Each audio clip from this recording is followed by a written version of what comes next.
Hello students, welcome to Eklavya Snatak. बच्चों, आज की इस वीडियो में देखेंगे जो हमारा सब्जेक्ट है वो है जेंडर इन मॉडर्न वर्ल्ड, यानी आधुनिक विश्व में लैंगिकता। तो जी सब्जेक्ट है आपका सेमेस्टर जो 6 में बच्चे हैं उनके लिए इंपॉर्टेंट सब्जेक्ट है ये। वन शॉट वीडियो होगी हमारी ये, इसके अंदर जितने भी आपके इंपॉर्टेंट क्वेश्चन बनते हैं वो सारे हम कवर कर लेंगे। आप हमारा टेलीग्राम चैनल जरूर ज्वाइन कर लें जो एकलव्य स्नातक फर्स्ट नाम से है। यहाँ पर आपको जितने भी पीडीएफ नोट्स वगैरह हैं वो सारे प्रोवाइड करवा दिए जाएंगे। साथ ही आप हमें फॉलो कर सकते हैं इंस्टाग्राम पर, हमारा यूजर आईडी है एकलव्य स्टडी पॉइंट। तो यहाँ पे जो भी क्वेश्चन है आप हमसे पूछ सकते हैं, उसका जरूर जवाब दिया जाएगा। चलिए पहला क्वेश्चन देखते हैं। पहला जो क्वेश्चन है हमारा वो है, लैंगिकता को केवल जैविक नहीं बल्कि सामाजिक और सांस्कृतिक अवधारणा मानते हुए यह बताइए कि पितृसत्ता और मातृसत्ता जैसी व्यवस्थाएं कैसे विकसित हुईं और आधुनिक समाज में लैंगिकता किन किन पहलुओं को प्रभावित करती है। तो इसमें आप देखेंगे तो आपके 3 क्वेश्चन बन जाते हैं। एक तो लैंगिकता क्या होती है, वो किस तरह से जैविक नहीं बल्कि सामाजिक और सांस्कृतिक अवधारणा है। साथ ही इसके अंदर एक क्वेश्चन बनता है कि किस तरह से पितृसत्ता और मातृसत्ता से जुड़ी हुई है और आधुनिक समाज में लैंगिकता किस तरह से प्रभावित होती है। ठीक है, तो 3 क्वेश्चन इसके अंदर बनते हैं। सबसे पहला हम समझते हैं लैंगिकता क्या होती है। तो देखिए, लैंगिकता यानी जेंडर शब्द लैटिन शब्द यानी जेनस से आया है, जिसका अर्थ होता है परिवार, प्रकार या उत्पत्ति। ठीक है, अगर शाब्दिक अर्थ की बात करें तो कह सकते हैं इसका अर्थ होगा परिवार, प्रकार या उत्पत्ति। जेंडर एक सामाजिक और सांस्कृतिक संकल्पना है जो यह निर्धारित करती है कि किसी व्यक्ति से समाज क्या अपेक्षा करता है। यानी जेंडर जो होता है, जेंडर एक जो शब्द दिया गया है कि भाई समाज में जेंडर की बात करते ही ये चीज समझनी होती है कि भाई समाज में उससे क्या अपेक्षा है, वह कैसे व्यवहार करे, कैसे कपड़े पहने और किस भूमिका में रहे, यह सब उसके लिंग के आधार पर निर्धारित कर दिया जाता है। यानी एक समाज में जो लिंग होता है वो निर्धारित करता है कि वो समाज में कैसे रहेगा, वो किस तरह का पहनावा पहनेगा, किस तरह से बात करेगा, क्या क्या उसको जो है सुविधाएं दी जा सकती हैं या क्या क्या उसके नियम होते हैं। तो ये सारी चीजें जो होती हैं एक समाज में, एक उसकी जो व्यक्ति होती है उसकी भूमिका तय करके ये सारी चीजें उस पर थोप दी जाती हैं। लैंगिक भूमिकाएं सामाजिक संरचनाओं से गहराई से प्रभावित होती हैं। तो जो भी भूमिका होती है उस व्यक्ति की या उस जो भी पर्सन की, वो सारी किससे जुड़ी होती हैं, वो एक सामाजिक संरचनाओं से गहराई से जुड़ी हुई है। यानी समाज में पहले से इसके नियम बना दिए गए हैं और इतिहास का अध्ययन करके हम बेहतर समझ सकते हैं कि पितृसत्ता और मातृसत्ता जैसी व्यवस्थाएं कैसे विकसित हुईं। और हम अगर इसको गहराई से समझे, इस सामाजिक संरचनाओं को गहराई से समझेंगे तो हमें पता लगेगा भाई कि इतिहास में किस तरह से जो था एक पितृसत्ता समाज जो बनता है या एक मातृसत्ता जो व्यवस्थाएं हैं वो समाज में उत्पन्न होती हैं। पितृसत्ता बनाम मातृसत्ता की अगर बात करें तो पितृसत्ता एक ऐसी व्यवस्था होती है जिसमें राजनीतिक, समाज, परिवार और संपत्ति जैसे क्षेत्रों में अधिकांश शक्तियां जो होती हैं वो किसके हाथ में होते हैं, पुरुष के हाथ में होती हैं। ठीक है ना, यानी वो जिस क्षेत्र में रह रहा है उस क्षेत्र की राजनीति जो होती है वो किसके नियंत्रण में होती है, पुरुष के। ठीक है ना, समाज में जो वर्चस्व होता है वो पुरुष का होता है, परिवार में जो मुखिया होता है वो कौन होता है, पुरुष होता है, संपत्ति में जितना भी अधिकार होता है वो सब किसके पास होता है, पुरुषों के पास होता है। यानी पितृसत्ता मतलब किसका वर्चस्व होगा, पुरुषों का वर्चस्व होगा उस क्षेत्र के अंदर। यह व्यवस्था कई संस्कृतियों में प्रमुख रही है और आज भी आधुनिक जीवन को प्रभावित करती है। तो ये सारी चीजें आप आज भी देख सकते हैं। प्राचीन इतिहास से लेकर आज तक अगर आप देखेंगे तो आपको पितृसत्ता समाज ही ज्यादातर देखने को मिलेगा। जब हम मातृसत्ता की बात करते हैं तो मातृसत्ता एक ऐसी व्यवस्था है जिसमें महिलाएं नेतृत्व की भूमिका में आती हैं। तो जैसे यहाँ पे हमने देखा भाई, पितृसत्ता मतलब कि जो नेतृत्व है वो पूरा कंट्रोल किसके हाथ में है, पुरुषों के हाथ में होता है। वही जब हम मातृसत्ता की बात करते हैं तो जो नेतृत्व या भूमिका होती है वो किसके कंट्रोल में होती है, महिलाओं के कंट्रोल में होती है। हालांकि ये दुर्लभ है, फिर भी इंडोनेशिया की मिनांगबाऊ और चीन की मूसो जैसे उदाहरणों से पता चलता है कि महिला प्रधान समाज भी स्थिर और सफल हो सकता है। तो देखा जाए तो अगर ये बहुत दुर्लभ देखने को मिलता है, दो ऐसी प्राचीन इतिहास को अगर देखें तो एक इंडोनेशिया की बात हो रही है, एक चीन की बात हो रही है। यहाँ पर हमें महिलाओं का कहीं थोड़ा बहुत जो रुतबा देखने को मिलता है या वर्चस्व देखने को मिलता है या उनकी नेतृत्व की जो होती है भूमिका में वो दिखती हैं। ठीक है, ज्यादातर क्षेत्रों में आपको ये नहीं देखने को मिलेगा। तो बहुत कम ऐसे उदाहरण मिलते हैं कि भाई समाज में जो है वो वर्चस्व किसका रहा हो, महिलाओं का रहा हो। ये उदाहरण इस धारणा को चुनौती देते हैं कि फिर सत्ता ही प्राकृतिक व्यवस्था है, यानी प्राकृतिक रूप से जो है पुरुष प्रधान है। इस बात, ये जो सत्ता है, इस सत्ता को चुनौती कौन देती है? ये मातृसत्ता देती है।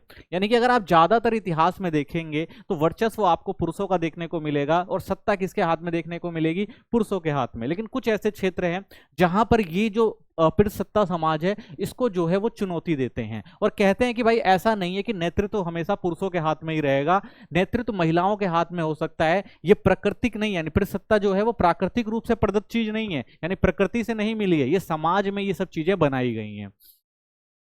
आधुनिक समाज में लैंगिकता की बात करें तो समाजशास्त्री लैंगिकता का अध्ययन निम्नलिखित पहलुओं के संदर्भ में करते हैं। पहला, पारिवारिक भूमिका। लैंगिकता यह तय करती है कि परिवार में पुरुष और महिला से क्या उपेक्षा की जाती है, यानी परिवार तय करता है भाई लैंगिकता। परंपरागत सोच महिलाओं को घर और पुरुषों को कम काम से जोड़ती है। तो भाई अगर देखें तो पारिवारिक भूमिका, यानी परिवार में किसकी क्या भूमिका है? अगर परिवार में पुरुष है तो वो क्या करेगा? वो बाहर काम करेगा, ठीक है ना, वो संसाधनों को इकट्ठा कर कर लेकर आएगा। और महिलाओं को क्या कहा गया था भाई? वो घर के अंदर रहेंगी और घर का काम देखेंगी, ठीक है। तो ये व्यवस्था जो है प्राचीन काल से चली आ रही थी। तो पारिवारिक भूमिका में अगर लैंगिकता की बात की जाए, लिंग को दो पार्ट में डिवाइड कर दिया जाता है।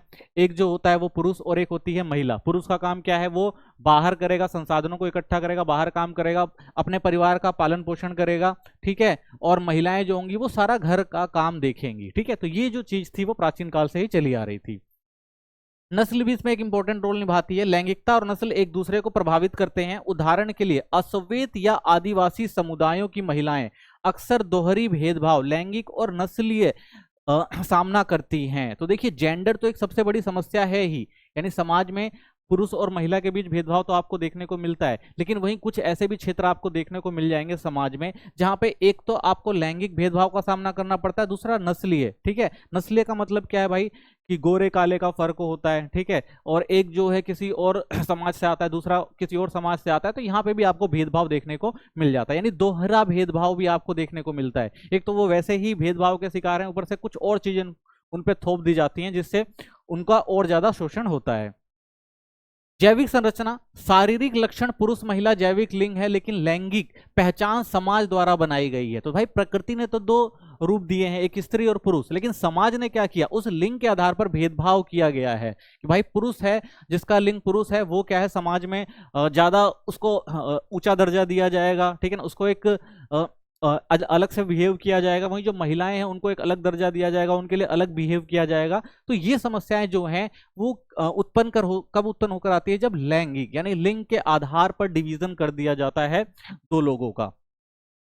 भाषा, भाषा में प्रयुक्त शब्द लैंगिक भेदभाव को बनाए रखते हैं, जैसे मर्दानी ताकत या लड़कियों जैसा रोना। तो यहाँ पर क्या किया गया भाई? समाज में कुछ ऐसे नियम कायदे कानून या कुछ ऐसी चीजें थोप दी गई हैं या ऐसी मान्यताएं बना दी गई हैं कि भाई पुरुष है तो वो क्या होगा? वो मर्दाना ताकत होगी, ठीक है ना, यानी मर्द होगा वो, और मर्द को दर्द नहीं होता। वहीं महिलाएं जो हैं वो क्या होंगी?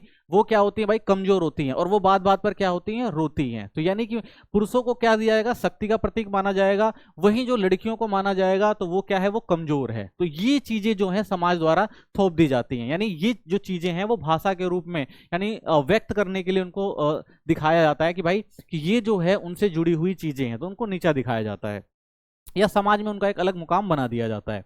राष्ट्रीयता, हर देश में लैंगिक अधिकार अलग होते हैं, कहीं समलैंगिक स्वीकार है तो कहीं अपराध मानी जाती है। तो देखो एक तीसरा लिंग भी आता है, उसके अंदर क्या होता है भाई? समलैंगिकता में यानी जो तीसरा जेंडर है उसको कई जगह अस्वीकार कर दिया जाता है कि भाई एक राष्ट्र है, उस राष्ट्र के अंदर दो लोगों को ही मान्यता दी जाएगी। किसको मान्यता दी जाएगी? या तो स्त्री है या पुरुष है। अगर वो कोई और लिंग का है तो उसे, यानी अगर वो ट्रांसजेंडर है या कुछ और है तो उसको समाज में मान्यता नहीं दी जाती। लेकिन आजकल आप देखेंगे बहुत सारे जो देश हैं उन देशों में इनको भी एक सदस्य माना जाता है, इनको भी राष्ट्रीयता दी जाती है। लेकिन कुछ देशों में आपको यहाँ पर कई देशों में भेदभाव भी देखने को मिलता है कि इनको भाई समाज से अलग रख दिया जाता है, इनको राष्ट्रीयता भी नहीं दी जाती, उस राष्ट्र का नागरिक भी नहीं माना जाता है। नारीवादी विचारों ने महिलाओं द्वारा झेली जाने वाली समस्याओं की ओर वैश्विक ध्यान आकर्षित करने में महत्वपूर्ण भूमिका निभाई है। यद्यपि उनके विचार अक्सर एक दूसरे से भिन्न होते हैं।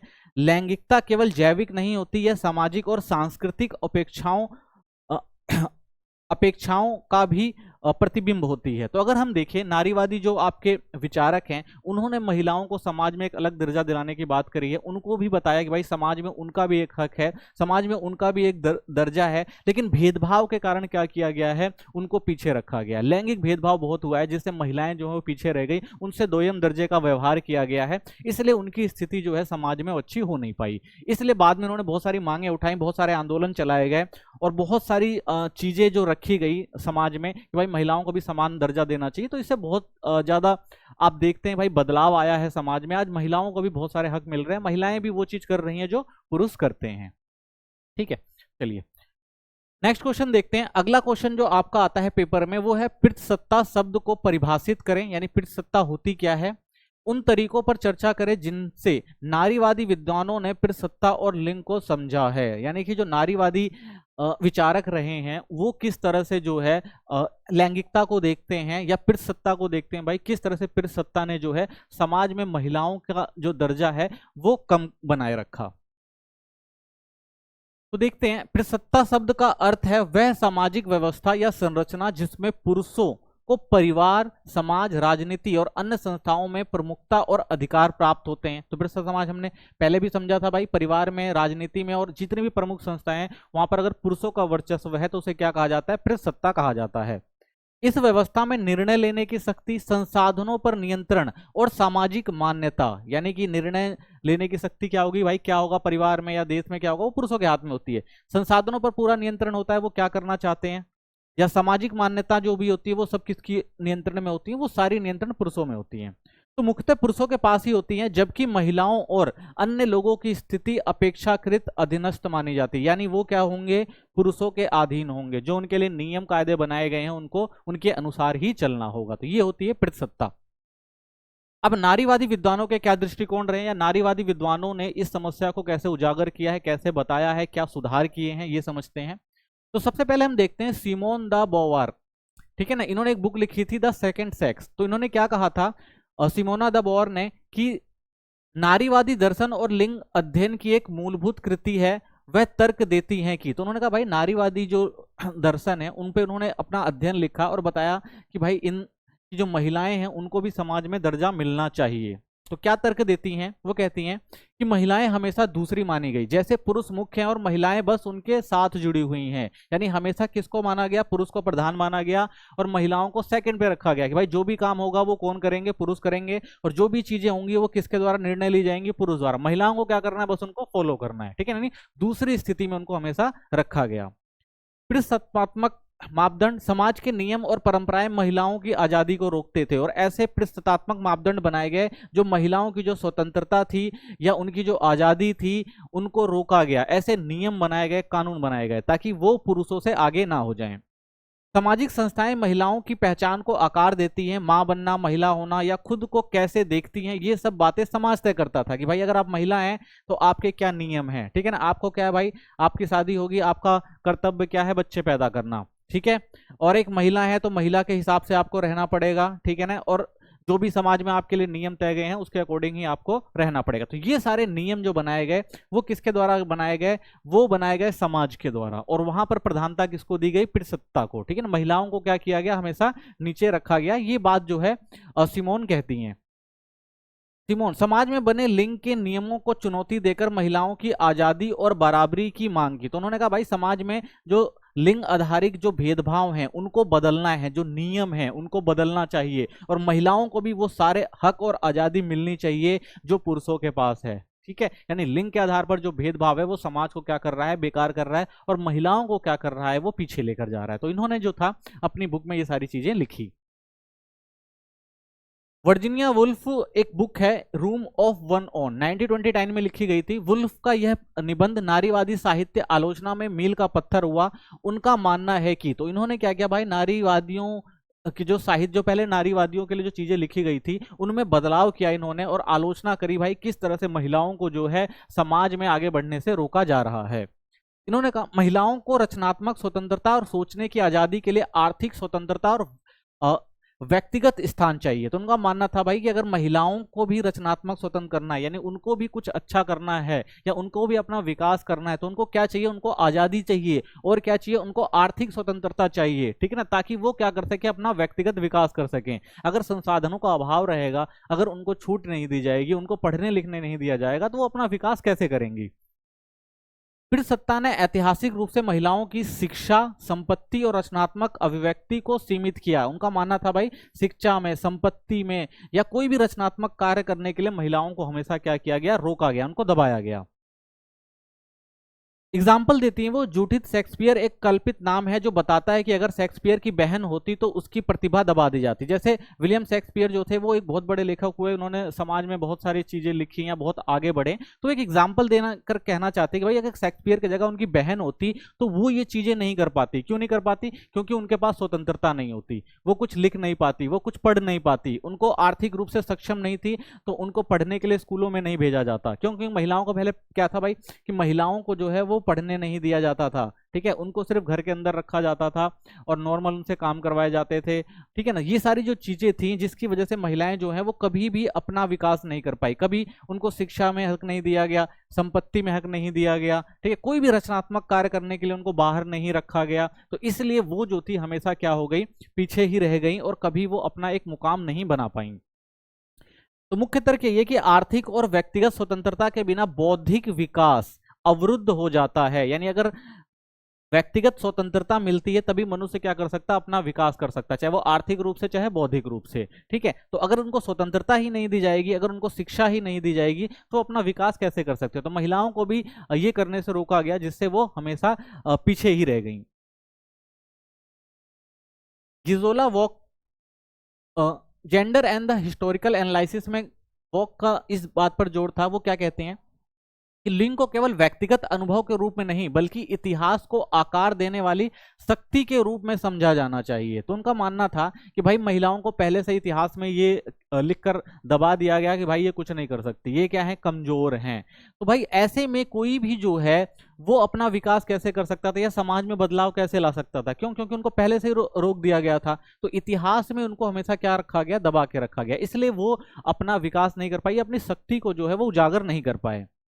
वे अंतर विभाजकता की बात करती हैं, नस्ल, जाति, वर्ग और राष्ट्रीयता ये सब मिलकर तय करते हैं कि महिलाओं का समाज में क्या अनुभव होगा। तो उनका मानना था भाई यानी इतिहास में अगर पीछे जाते हैं तो शुरू से ही महिलाओं को क्या हो गया, दबाया गया, ठीक है। उनको क्या, उनको नस्ल के आधार पर या जाति या वर्ग के आधार पर जो है या राष्ट्रीयता के आधार पर कभी भी वो मान्यता नहीं दी गई जो एक पुरुष को दी गई, जिसके चलते वो अपना विकास नहीं कर पाई और समाज में हमेशा क्या रही, पिछड़ी रही है। इनका मानना है कि अगर महिलाओं के पिछड़ेपन को देखना है तो इतिहास में जाना पड़ेगा।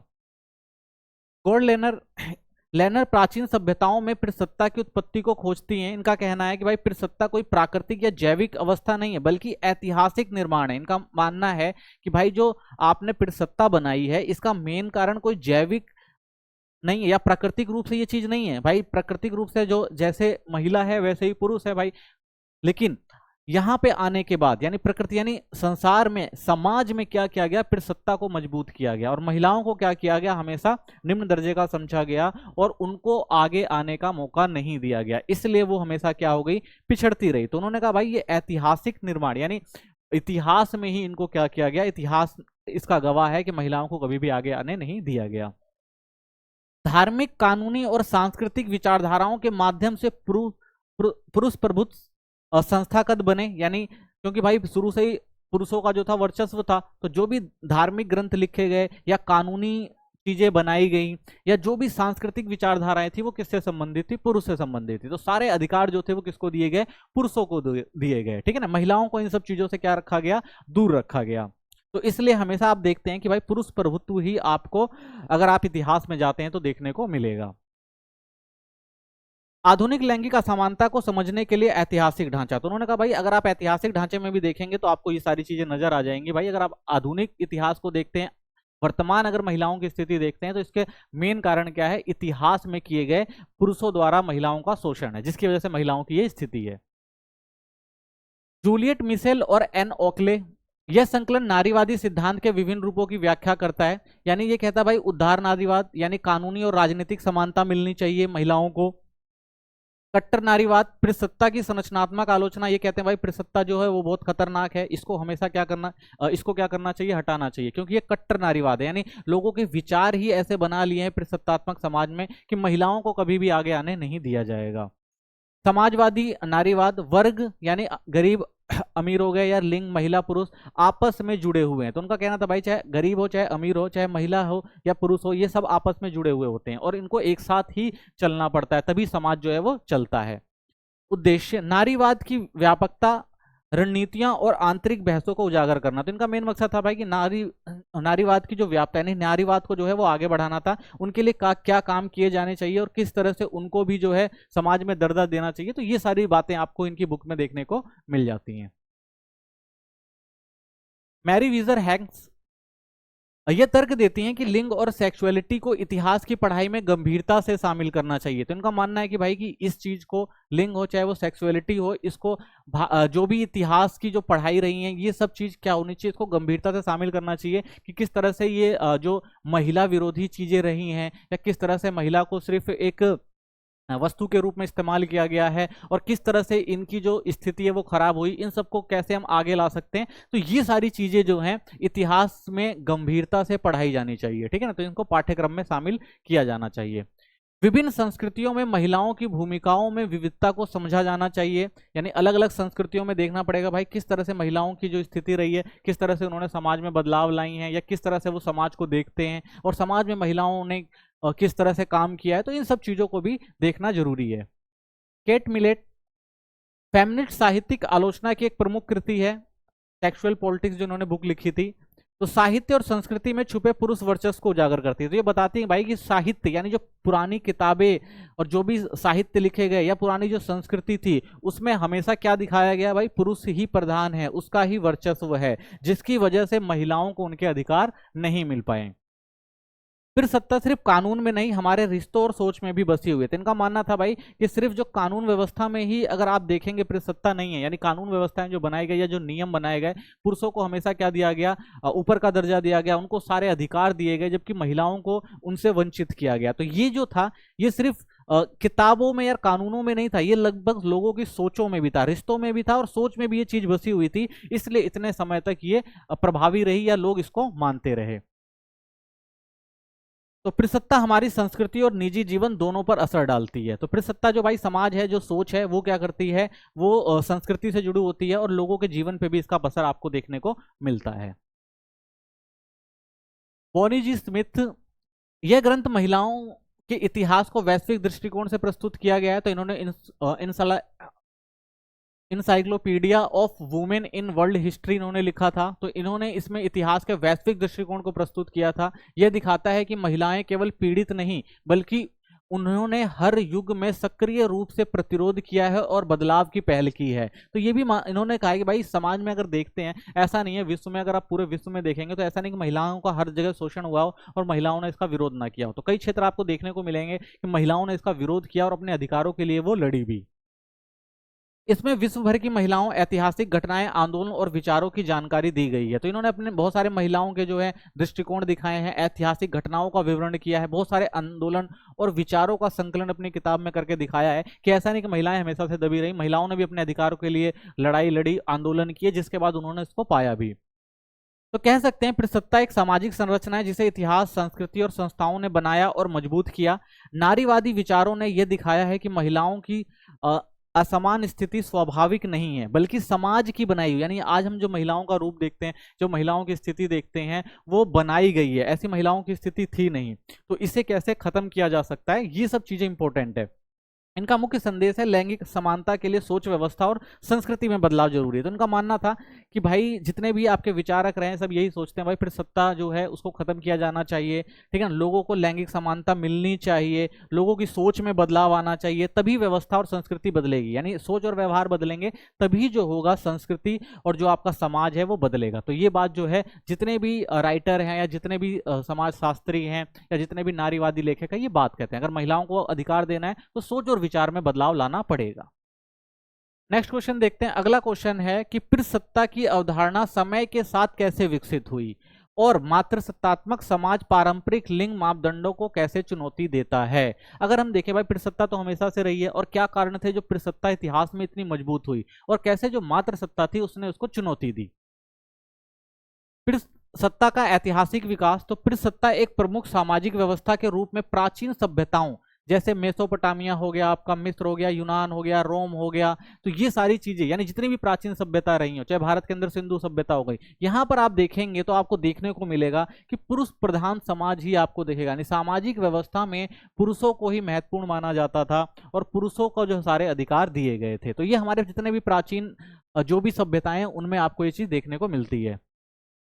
हम्मुराबी की संहिता जैसे कानूनी नियमों ने पुरुषों को घरेलू और सार्वजनिक जीवन में अधिकार दिए। ठीक है, तो ये जो आप देखते हैं जो किताब एक संहिता लिखी गई थी हम्मुराबी की संहिता, जिसमें अगर ये देखें तो ये बताता है कि भाई जितने इन्होंने कानूनी नियम बनाए थे और उसमें जितने भी अधिकार थे वो सारे के सारे किसको दिए गए थे, वो सारे अधिकार जो थे वो पुरुषों को दिए गए थे। और महिलाओं को क्या रखा गया था भाई, कि महिलाओं को क्या काम करना है, जो पुरुष बोलेंगे वही काम करना है, वो समाज में उनको दर्जा नहीं दिया जाएगा। ठीक है ना, तो बैबुलनिया वगैरह में ये चीजें आपको देखने को मिलती हैं, इस संहिता में सारी चीजें दे रखी हैं। अरस्तु जैसे दार्शनिकों ने यह तर्क दिया कि पुरुष बौद्धिक और जैविक रूप से महिला से श्रेष्ठ है। देख रहे हैं, इतने बड़े जो राइटर थे, फिलोसफर थे, उन्होंने भी ये बात स्वीकार करी कि भाई पुरुष जो होते हैं वो बौद्धिक और जैविक रूप से महिलाओं से ज्यादा श्रेष्ठ होते हैं, जिससे लैंगिक असमानता को वैचारिक समर्थन मिलता है। तो इससे क्या हुआ भाई कि लोगों का ये मानना ही था कि महिलाएं जो हैं वो काम नहीं कर सकती जो पुरुष कर सकते हैं। तो एक तरह से उन्होंने क्या करा, इसको सही ठहराया कि महिलाएं जो हैं वो कमजोर हैं, इतने बड़े फिलोसफर ने। तो इसलिए भी क्या था, लोगों को इस बात से समर्थन मिलता है। धार्मिक ग्रंथों और परंपराओं ने भी पितृसत्तात्मक ढांचे को मजबूत किया, जहां महिलाओं की भूमिका घरेलू और नैतिक जिम्मेदारियां तक सीमित थी, जबकि पुरुष आध्यात्मिक और सामाजिक नेतृत्व में था। तो भाई जो हमारे धार्मिक ग्रंथ रहे वो भी क्या दिखाते हैं, चाहे वो किसी भी सभ्यता के आप धार्मिक ग्रंथ उठा के देखेंगे तो उसमें आपको क्या देखने को मिलेगा कि जो समाज था वो पितृसत्तात्मक ही था। सारी जो नैतिक जिम्मेदारियां थी उसमें कौन आपको देखने को मिलेंगी, यानी नैतिक जिम्मेदारियां कौन निभाएंगी, महिलाएं निभाएंगी। और पुरुष जो होगा वो आध्यात्मिक और समाज का नेतृत्व करेगा, यानी धर्म का ठेकेदार मनुष्य पुरुष होगा। ठीक है ना, समाज कैसे चलेगा ये सब पुरुष देखेगा, लेकिन नैतिक जो जिम्मेदारी होगी, यानी क्या करना है, जो पुरुषों ने बताया क्या क्या उनकी घर देखना है, बड़ों का आदर करना है, घर परिवार देखना है, जो भी नैतिक जिम्मेदारियां हैं वो किसके हवाले आई, वो महिलाओं को दी गई। ठीक है, तो इस तरह से कह सकते हैं कि यहां पर भी महिलाओं को जो है वो अधिकार नहीं दिए गया, या उनकी सोच में जो है वो ये डाल दिया गया कि भाई आपको यही काम करना है और ये आपकी नैतिक जिम्मेदारी है। ठीक है, तो ये एक व्यवस्था बनाई गई है। नारीवादी दृष्टिकोण से पितृसत्ता की व्याख्या, 20वीं शताब्दी में नारीवादियों ने विभिन्न दृष्टिकोणों से पितृसत्ता की आलोचना करी। ठीक है, लेकिन बाद में क्या हुआ, बहुत सारी जागरूकता महिलाओं में आई और उन्होंने क्या किया, जो एक पितृसत्तात्मक समाज था उसका विरोध करना शुरू किया और अपने अधिकारों के लिए लड़ी। वो जैसे रेडिकल नारीवाद पितृसत्ता को समाज के हर हिस्से में मौजूद एक बुनियादी शोषण प्रणाली मानता है। तो रेडिकल जो नारीवादी थी उन्होंने ये कहा भाई कि पितृसत्तक अगर समाज है तो इसका मतलब क्या है, वहां पर महिलाओं का शोषण होगा ही होगा, यानी बुनियादी तौर पर महिला जो है वो शोषण से शोषण में रहेगी, ये मानना था रेडिकल नारीवादियों का। उदारवादी नारीवाद आया, कानून में समानता और अधिकारों के माध्यम से लैंगिक समानता की बात करते हैं। ये कहते हैं भाई जब तक कानून में समानता नहीं मिलेगा और अधिकार महिलाओं को नहीं दिए जाएंगे तब तक लैंगिक समानता नहीं आ सकती। ठीक है, तो ये उदारवादी नारीवाद जो था आया, तब उन्होंने ये बातें रखी। मार्क्सवादी नारीवाद क्या कहता है, पितृसत्ता और पूंजीवाद को आपस में जुड़ा हुआ बताते हैं, जो मिलकर महिलाओं का शोषण करते थे। उनका मानना था भाई कि पूंजीवादी जो व्यवस्था है, ठीक है ना, और जो पितृसत्ता समाज है, ये दोनों मिलकर क्या कर रहे हैं, महिलाओं का शोषण कर रहे हैं। ठीक है, तो ये मार्क्सवादी नारीवाद जो थे ये विचार उभर कर आए। ठीक है, तो इन्होंने क्या किया, महिलाओं को जगाया और अपने अधिकारों को लड़ने के लिए प्रेरित भी किया। समाजशास्त्री सिल्विया वॉल्वी ने थ्रेसिंग पार्टरेचरी नामक पुस्तक में पितृसत्ता के 6 मुख्य ढांचे बताए। तो इन्होंने अपनी किताब में लिखा कि किस तरह से पितृसत्ता जो है वो मजबूत है और उसमें क्या कमियां हैं। परिवार में उत्पादन संबंध महिलाओं द्वारा किया गया घरेलू कार्य मूल्यविहीन समझा जाता था। उन्होंने कहा भाई महिलाओं को हमेशा क्या किया गया, घर परिवार की देखभाल के लिए रखा गया कि भाई आप क्या करेंगे, परिवार की देखभाल करेंगे, और उनका जो काम में था उनको ये भी कहा गया भाई ये मूल्यविहीन है। ठीक है ना, इसकी क्या वैल्यू है, घर में अगर कोई काम कर रहा है तो उसकी वैल्यू क्या है। वेतन भोगी कार्य, महिलाएं कम वेतन वाली नौकरियों तक सीमित रहती हैं। और उसके बाद अगर हम देखते हैं समाज में जब भी नौकरियां दी गई महिलाओं को तो उनको वेतन उतना नहीं दिया गया जितना पुरुषों को दिया जाता था। तो यहाँ पर भी उनके साथ अलग व्यवहार हुआ। पृष्ठतात्मक राजनीतियां पुरुषों के हितों में होती थी, यानी जो भी राज्य थे या जहां पर भी जो समाज था, वो हमेशा जो भी नीतियां बनाता था वो किसके हित के लिए बनाता था? पुरुषों के हितों के लिए बनाई जाती थी। पुरुषों की हिंसा, विशेष रूप से घरेलू हिंसा, एक संरचित समस्या थी। और सबसे बड़ी चीज एक और देखने को मिलती है कि महिलाओं के साथ घरेलू हिंसा करी जाती थी। अगर महिलाएं अपने अधिकारों के लिए कोई बात रखती थी तो उनके साथ हिंसा करके उनको दबाया जाता था। ठीक है, यानी घरेलू हिंसा जो थी उस टाइम एक देखी जाए तो ये कल क्या उस समय क्या आज भी आपको देखने को मिल जाती है। ठीक है, कि क्या किया जाता है? महिलाओं को दबाने के लिए हिंसा का भी उपयोग किया जाता है। लैंगिक संबंध, महिलाओं और पुरुषों के व्यवहार को लेकर दोहरे मापदंड थे। तो लैंगिक संबंध कहा गया भाई महिलाएं जो हैं और जो पुरुष हैं उनके व्यवहार अलग हैं, और महिलाएं जो हैं वो उतनी सक्षम नहीं है जितने पुरुष सक्षम है, तो इसलिए भी उनको क्या किया गया? दबा के रखा गया।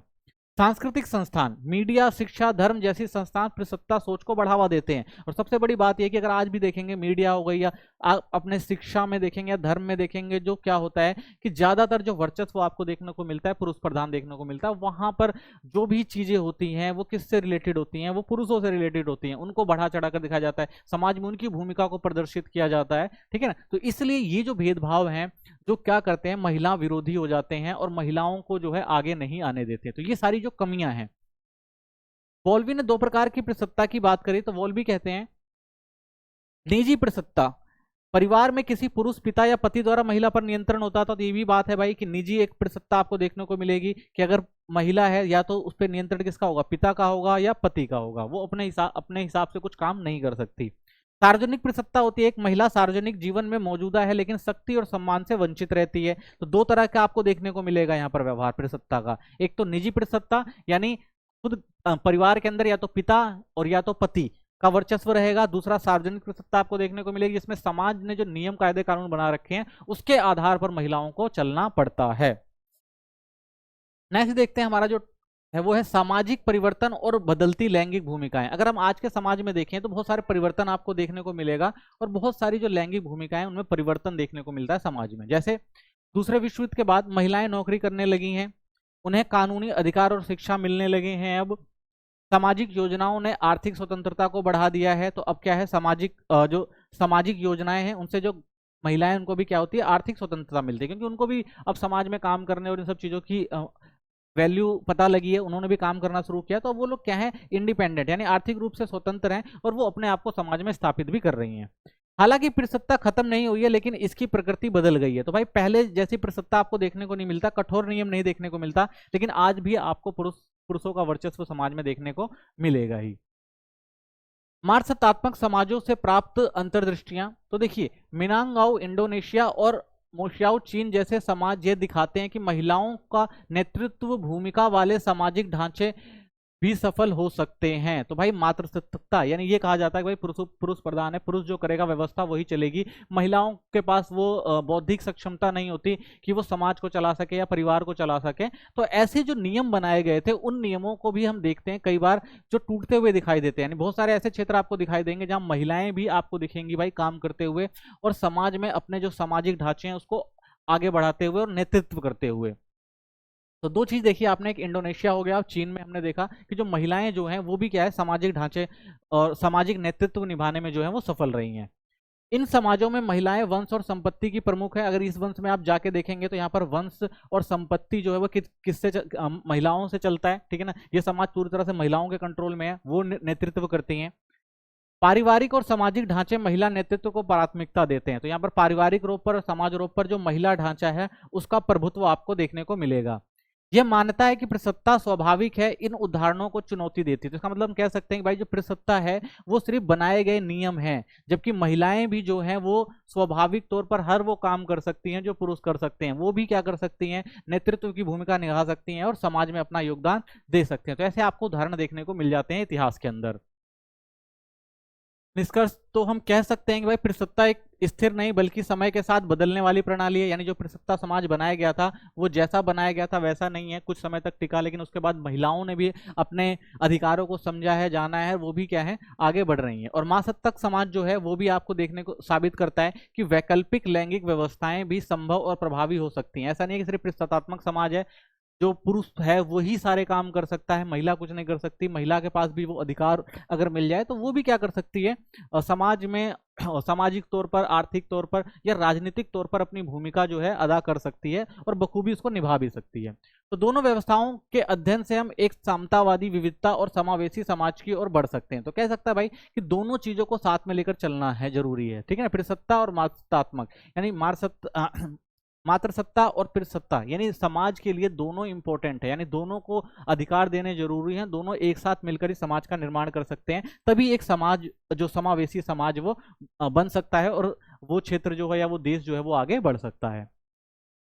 अगला क्वेश्चन देखते हैं। नेक्स्ट क्वेश्चन है हमारा, आधुनिक विश्व में नारीवाद ने अपने विभिन्न चरणों में कैसे विकास किया है आज, और यह किन चुनौतियों का सामना कर रही हैं। तो आधुनिक विश्व में किस तरह से महिलाओं ने जो है अपने को प्रस्थापित किया है और किस तरह से महिलाओं ने अपने आप को साबित किया है। तो नारीवाद ने कई प्रमुख चरणों के माध्यम से विकास किया है, जिसमें प्रत्येक ने पिछले चरणों की सफलताओं और सीमाओं के आधार पर अपने दायरे और समावेशन को विस्तृत किया है विस्तृत किया है। यानी समाज में महिलाओं ने जो है प्रगति करी है और कई चरणों में जो है अपना विकास किया है और समाज में अपनी प्रतिष्ठा को पाया है। अगर हम पहली लहर की बात करते हैं, 19वीं सदी के अंत और 20वीं सदी की शुरुआत में महिलाओं की जो पहली अपने अधिकार से संबंधित जो चीजें थी उनको उन्होंने सामने रखा और अधिकारों की मांग शुरू करी।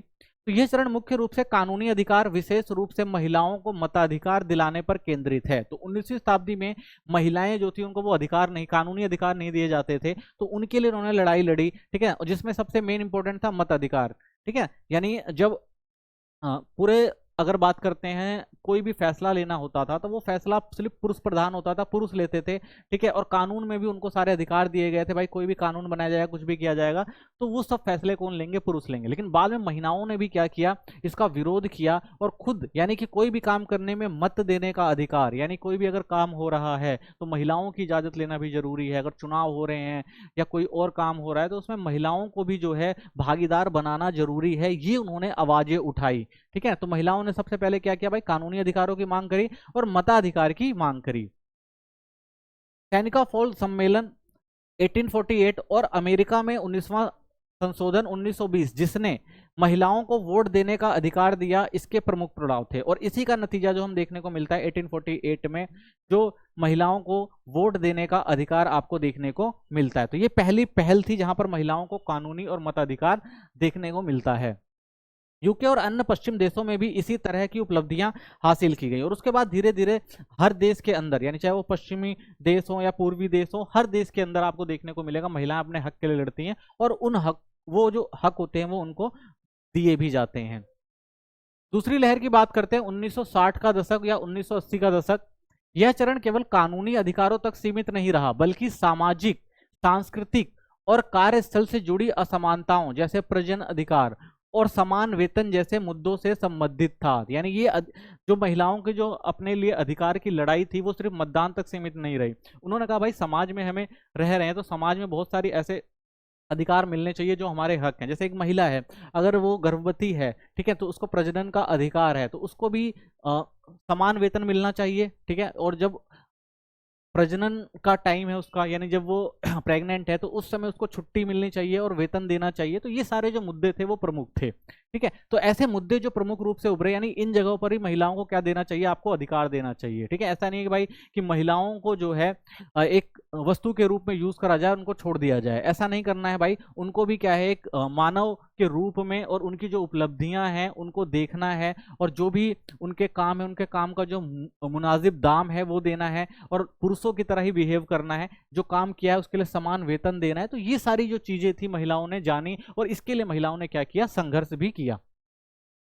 बेटी फ्रीडम की पुस्तक द फेमिनिस्ट मिस्टिक 1963 और समान वेतन अधिनियम 1963 तथा शिक्षा संशोधन अधिनियम 1972 इस दौर के प्रमुख उदाहरण रहे। तो इस टाइम इन्होंने क्या किया भाई, शिक्षा संशोधन की बात करी, महिलाओं को भी शिक्षा में अधिकार देना चाहिए, ठीक है। समान वेतन, यानी अगर एक पुरुष और स्त्री सेम काम कर रहे हैं तो दोनों को समान वेतन मिलना चाहिए, ठीक है। तो ये सारे बाद में अधिनियम आए और जिनके तहत क्या किया गया, महिलाओं को भी जो उनके अधिकार थे वो दिए गए, ठीक है। तो ये महिलाओं ने जब आंदोलन किया, विरोध किया, अपने अधिकारों की मांग करी, तो ये सारी चीजें देखने को मिलती है कि वो अपने अधिकारों को किस तरह से अधिकारों को लेती हैं, पाती हैं, ठीक है।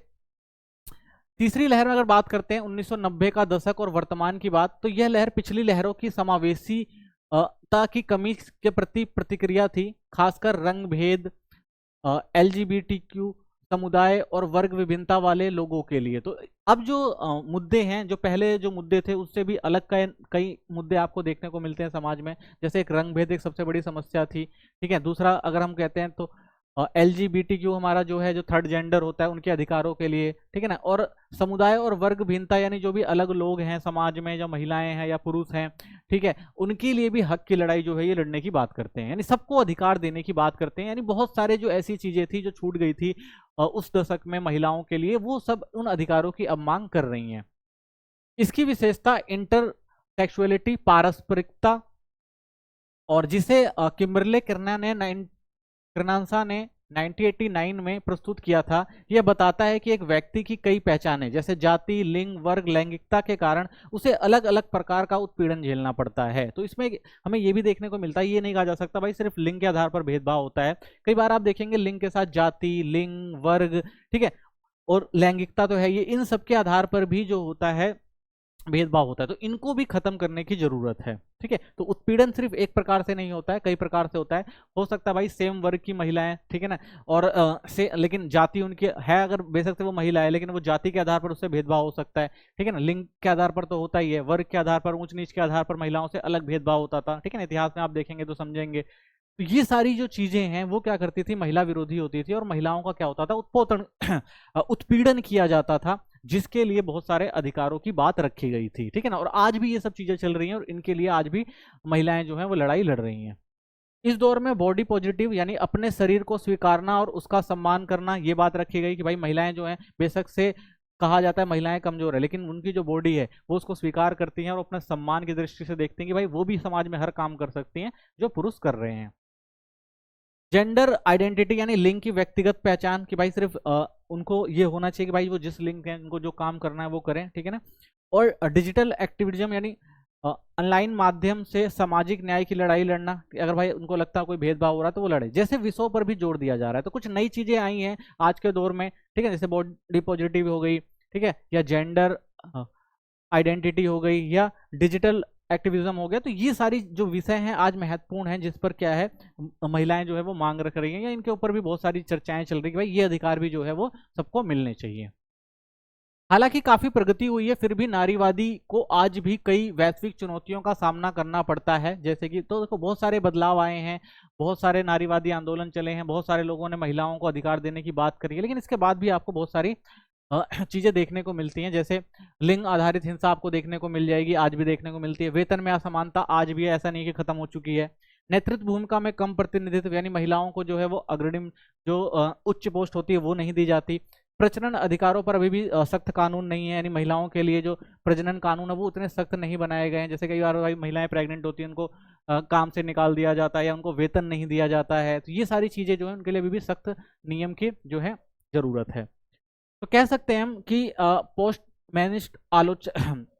फेमिनिस्ट आलोचनाओं का उदय यह संकेत देता है कि कुछ लोग मानने लगे हैं कि लिंग असमानता पूरी तरह हासिल हो चुकी है, जिससे नारीवाद की निरंतर आवश्यकताओं को कमजोर किया जा रहा है। तो बहुत सारे ऐसे भी लोग मानते हैं, बहुत सारे ऐसे जो पोस्ट फेमिनिस्ट है वो ये कहते हैं कि भाई महिलाओं को जितने अधिकार देने चाहिए थे वो सारे अधिकार दे चुके हैं, अब तो महिलाएं समान है, तो अब महिलाएं समान है तो अब उनको और अधिकार देने की जरूरत नहीं है, और उनको भी वो सारी चीजें करनी चाहिए जो एक पुरुष कर रहा है। लेकिन ये ऐसा नहीं है, आज भी आपको देखने को मिलेगा भाई ये जो कहा जा रहा है ये 100% सही नहीं है। आज भी बहुत जगह महिलाओं के साथ भेदभाव होता आपको दिख जाएगा, ठीक है।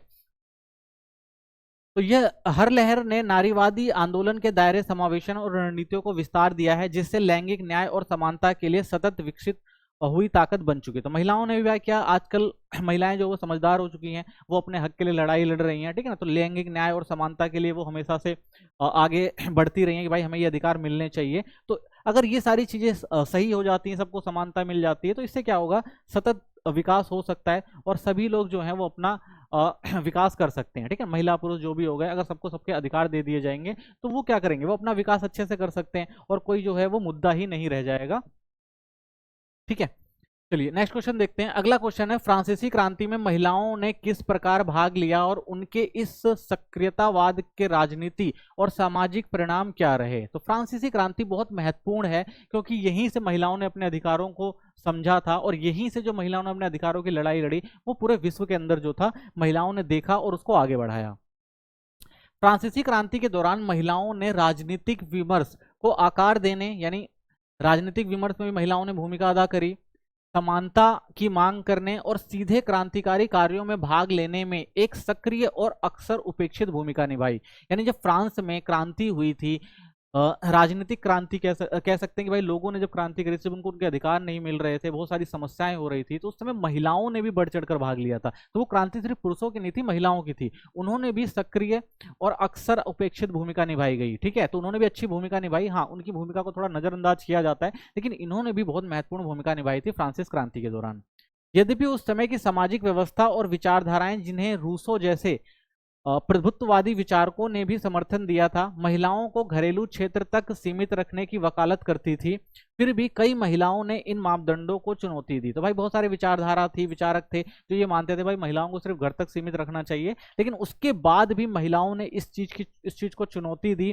ठीक है ना, और वो आगे आई और उन्होंने भी जो है जो नाइंसाफी थी उसके खिलाफ जो था वो मोर्चा खोला और उन्होंने भी क्या किया, इसके विरुद्ध जो है वो लड़ाई लड़ी। प्रारंभिक राजनीतिक सक्रियता और याचिकाएं। तो 1789 में जब राजा लुई 16वें ने स्टेट जनरल का आयोजन किया, महिलाओं को आधिकारिक रूप से भाग लेने के लिए अग्रिम आमंत्रित नहीं किया गया था। ठीक है, तो भाई आपको पता है कि भाई जब फ्रांसीसी क्रांति हो रही थी तो उस टाइम लुइस ने फर्स्ट, सेकंड और थर्ड स्टेट सबको बुलाया था कि भाई सब लोग आए और बात करते हैं, लेकिन महिलाओं को वहां पर नहीं बुलाया गया था। लेकिन इसके बाद भी महिलाओं ने क्या किया था, इसमें बढ़ चढ़कर भाग लिया था। फिर भी कई महिलाओं ने याचिकाएं प्रस्तुत कर शिक्षा और संपत्ति अधिकार जैसे मुद्दों पर अपनी चिंता जताई थी। तो भाई महिलाओं ने भी बहुत सारी याचिकाएं लिखी और उन्होंने भी क्या कहा भाई कि शिक्षा और संपत्ति में जो अधिकार है वो महिलाओं को भी मिलना चाहिए। शुरुआती जो प्रयास थे वो सीमित होते हुए भी राजनीतिक अन्याय के प्रति जागरूकता के संकेत थे। तो भाई प्रयास आपको यहाँ पे सीमित दिखाई देंगे, लेकिन यहाँ पर आपको ये जरूर देखने को मिलेगा भाई महिलाएं भी अपने अधिकारों को समझने लग गई थी और वो भी क्या कर रही थी, अपने अधिकारों के लिए जागरूक हो रही थी और अन्याय के खिलाफ वो भी लड़ाई कर सकती थी। ये हमें देखने को मिलता है। वर्साई की ओर महिलाओं का मार्च, अक्टूबर 1789। तो पेरिस की महिलाओं द्वारा वर्साय तक किया गया मार्च, जिसने उन्होंने ब्रेड की कमी और महंगाई के विरुद्ध विरोध जताया, क्रांति का निर्णायक मोड़ साबित हुई। तो महिलाएं जो थी वो सबसे ज्यादा परेशान थी फ्रांसीसी क्रांति के दौरान। क्यों? क्योंकि भाई देश के अंदर आर्थिक संकट था, ठीक है ना, और खाने पीने की कमी थी, महिलाएं घर देखती थी और जब उनके पति या बच्चे जो थे वो भूखे हैं, उनके पास खाने के लिए नहीं है, तो उन्होंने क्या किया, उन्होंने ब्रेड की कमी के लिए और महंगाई जो इतनी ज्यादा हो गई थी कि ब्रेड की कीमत इतनी हो गई थी कि आम लोग खरीद नहीं पा रहे थे, उसके खिलाफ इन्होंने जन आक्रोश दिखाया, विरोध जताया और क्रांति में इन्होंने भी भाग लिया और सहयोग दिया। यानी महिलाओं ने भी इस क्रांति में बढ़ चढ़कर भाग लिया। उन्होंने न केवल भोजन कमी बल्कि राजा से राजनीतिक जवाबदेही भी चाहिए। तो उनका मांग ये नहीं थी भाई कि हमारे यहाँ सिर्फ भोजन की कमी है, वो सिर्फ अपने घर परिवार को नहीं देख रही थी बल्कि उनको समाज की भी चिंता थी। तो इसलिए वो राजनीतिक जवाबदेही की मांग कर रही थी कि भाई राजा को बताना चाहिए कि आखिर ऐसा क्यों हो रहा है। इस साहसिक कदम के परिणाम स्वरूप शाही परिवार को पेरिस लाया गया, जो महिला नेतृत्व वाले आंदोलनों की राजनीतिक शक्ति को दर्शाता है। तो भाई साहित्यिक कदम था, परिणाम स्वरूप देखा आपने शाही परिवार को पेरिस लाया गया कि भाई जो महिलाएं हैं वो भी इतनी शक्तिशाली थी, वो भी ऐसे आंदोलन कर रही थी कि भाई जो शाही परिवार था वो कहां पर आया, पेरिस आया। ठीक है ना, पेरिस लाया गया ताकि वो भी क्या कर सके, जवाब दे सके। और वो जो था उनकी एक राजनीतिक जो शक्ति को दर्शाता है कि भाई किस तरह से महिलाएं जो थी वो राजनीतिक तौर पर जो थी वो आगे आ रही थी और सीधा राजसत्ता को भी वो चुनौती दे रही थी। क्रांतिकारी क्लब और नारीवादी विचारधारा। महिलाएं क्रांतिकारी क्लबों में शामिल होती थी और अपने क्लब भी स्थापित किए। तो महिलाओं ने बहुत सारे भाई क्रांतिकारी क्लब भी बनाए जहां से वो अपने मुद्दों को उठाती थी, अपने बातों को रखती थी और लोग उनके साथ जुड़ते भी थे, जैसे सोसाइटीज रिपब्लिकन्स रेवोल्यूशनरीज। इन मंचों पर उन्होंने नागरिक समानता की मांग की। तो उन्होंने कहा भाई महिलाओं को भी नागरिक समानता मिलनी चाहिए।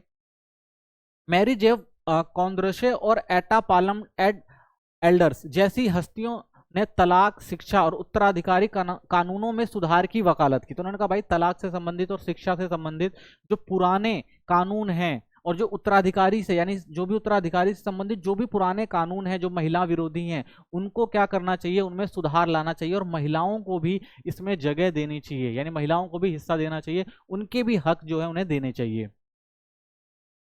ओलम डी गुज और महिला के अधिकारों की उद्घोषणा 1791।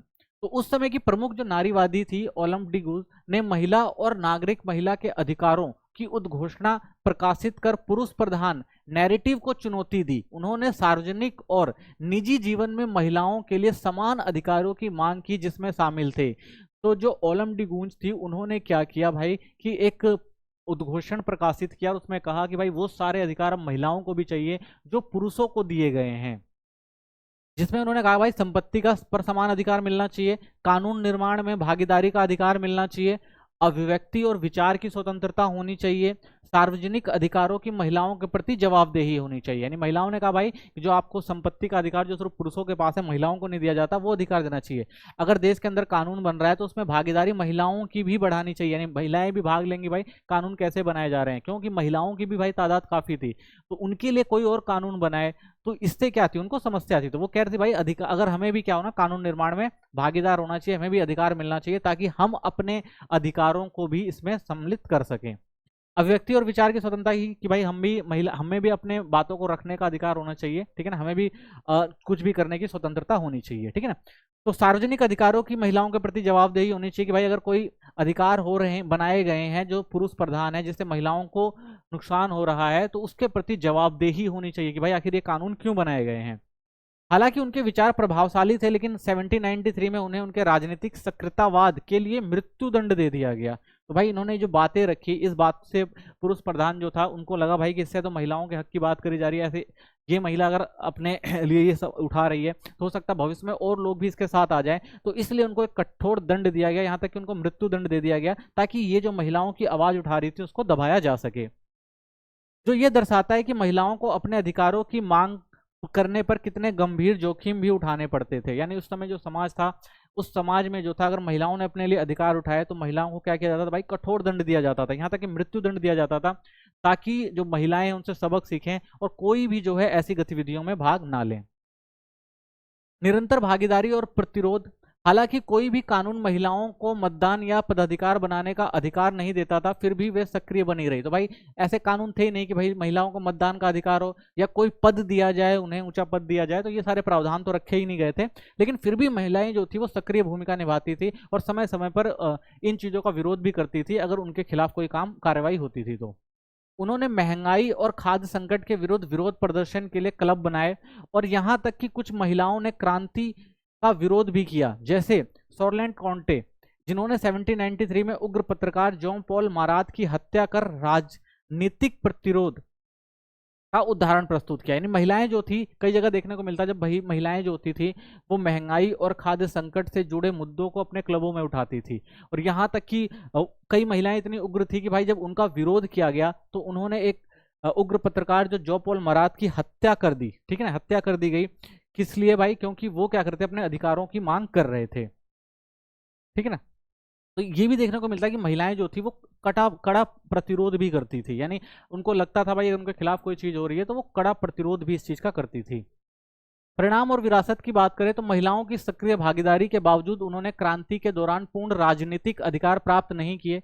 यानी महिलाओं ने इतने सारे महिलाओं ने जो भाग लिया, भाई क्रांति हुई थी, काफी भागीदारी दिखाई उन्होंने, ठीक है ना, क्रांति के दौरान राजनीतिक जो अधिकार थे वो प्राप्त करने चाहे कि भाई हम भी आंदोलन में भाग ले रहे हैं, हमें भी व्यवस्था बदलनी है, लेकिन उनके अधिकारों को इतना समझा नहीं गया और उनको वो अधिकार दिए नहीं गए। उनके योगदान को अनदेखा किया गया या दंडित किया गया, तो उनके योगदान को उतनी सराहना ना मिली, और जिन्होंने उग्र होकर इन सब चीजों की बात रखी उनको क्या किया गया, दंडित भी किया गया।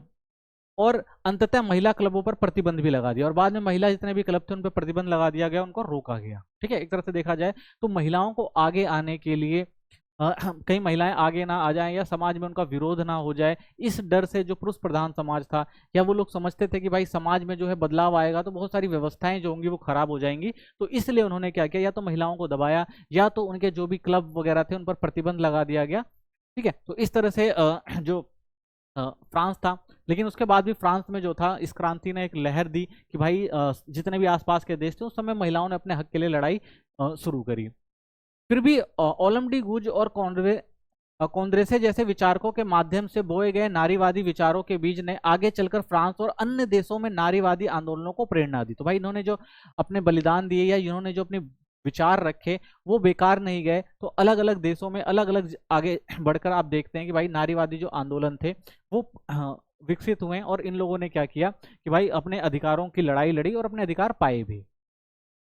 फ्रांसीसी क्रांति ने सार्वभौमिक अधिकार और लैंगिक बहिष्कार के बीच विरोधाभास को उजागर किया और इस काल में महिलाओं की राजनीतिक सक्रियता और भविष्य की समान संघर्षों की नींव रखी। यानी यहीं से एक नींव पड़ी कि महिला अपने अधिकारों के लिए जागरूक हुई और उन्होंने अपने आगे जो भी अधिकार थे उनके लिए वो लड़ी, ठीक है ना, और अधिकारों को पाया भी। नेक्स्ट क्वेश्चन देखते हैं। अगला क्वेश्चन है ब्रिटिश मताधिकार आंदोलन कैसे विकसित हुआ और इसने यूनाइटेड किंगडम में लैंगिक समानता पर क्या कानूनी और सामाजिक प्रभाव डाला। ठीक है, तो इंपॉर्टेंट क्वेश्चन है, ये भी आता है पेपर में। ब्रिटिश मताधिकार आंदोलन महिलाओं को मताधिकार दिलाने और यूनाइटेड किंगडम में लैंगिक समानता की कानूनी व सामाजिक रूपरेखा को नया आकार देने वाली एक निर्णायक शक्ति थी। तो भाई ये आंदोलन चला था कि महिलाओं को भी जो है वो मताधिकार दिया जाए, क्योंकि महिलाएं भी जो हैं वो भूमिका निभाएं भाई राजनीतिक तौर पर और समाज में बदलाव की। तो इसलिए वो चाहते थे भाई कि उनको भी क्या दिया जाए, समानता कानून का अधिकार दिया जाए, ठीक है, और उनको वोटिंग का अधिकार दिया जाए। यह आंदोलन दो प्रमुख धाराओं पर था, एक उदारवादी और उग्रवादी में विकसित हुआ और अंततः महत्वपूर्ण विधायी जीत हासिल की। यानी ये जो आंदोलन था वो दो पार्ट में डिवाइड हुआ, एक तो उदारवादी और दूसरा जो था वो उग्रवादी। स्थापना और उद्देश्य क्या थे? आंदोलन की शुरुआत मिलिसेंट फॉसेट की National Union of Women's Suffrage Society NUWSS, ठीक है, पेपर में आता है, इसको याद रखना, से हुई, जिसने याचिकाओं और सार्वजनिक लॉबिंग जैसे शांतिपूर्ण तरीके से महिलाओं के मताधिकार के लिए संघर्ष किए। तो इन्होंने क्या किया भाई, एक शांतिपूर्ण तरीका अपनाया कि भाई महिलाओं को अधिकार दिया जाए, महिलाओं को इकट्ठा किया, उनकी आवाज को उठाया कि भाई महिलाओं को भी अधिकार देना चाहिए मताधिकार का, क्योंकि समाज में उनकी भी स्थिति है भाई, वो भी एक अच्छी संख्या में है और उनको भी जो है देश के अंदर क्या हो रहा है उसमें भाग लेने का अधिकार है।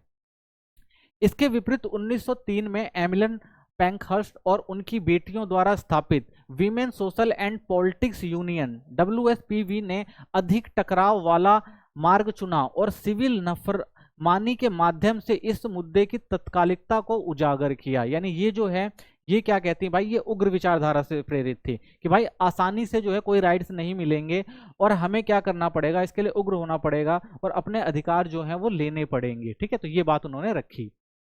उग्र रणनीतियां और सार्वजनिक प्रतिक्रिया। WSPU ने खिड़कियों तोड़ने, भूख हड़ताल करने और आगजनी जैसे उग्र तरीकों का सहारा लिया, जिससे सार्वजनिक जीवन बाधित हुआ और सरकार पर दबाव बना। ठीक है, तो ये जो था उग्र संगठन था, इनका मेन मकसद ये था कि भाई अगर हमें अधिकार ऐसे नहीं मिल रहे हैं तो हम क्या करेंगे, जबरदस्ती लेंगे। तो इन्होंने क्या किया भाई, जो था खिड़कियां तोड़ी, ठीक है ना, जो भी था एक तरह से कहा जाए उग्र प्रदर्शन करना शुरू किया, भूख हड़तालें करी भाई, आगजनी करी, ताकि किसी तरह से सरकार पर दबाव डाला जा सके और सरकार उनके हकों को मान ले।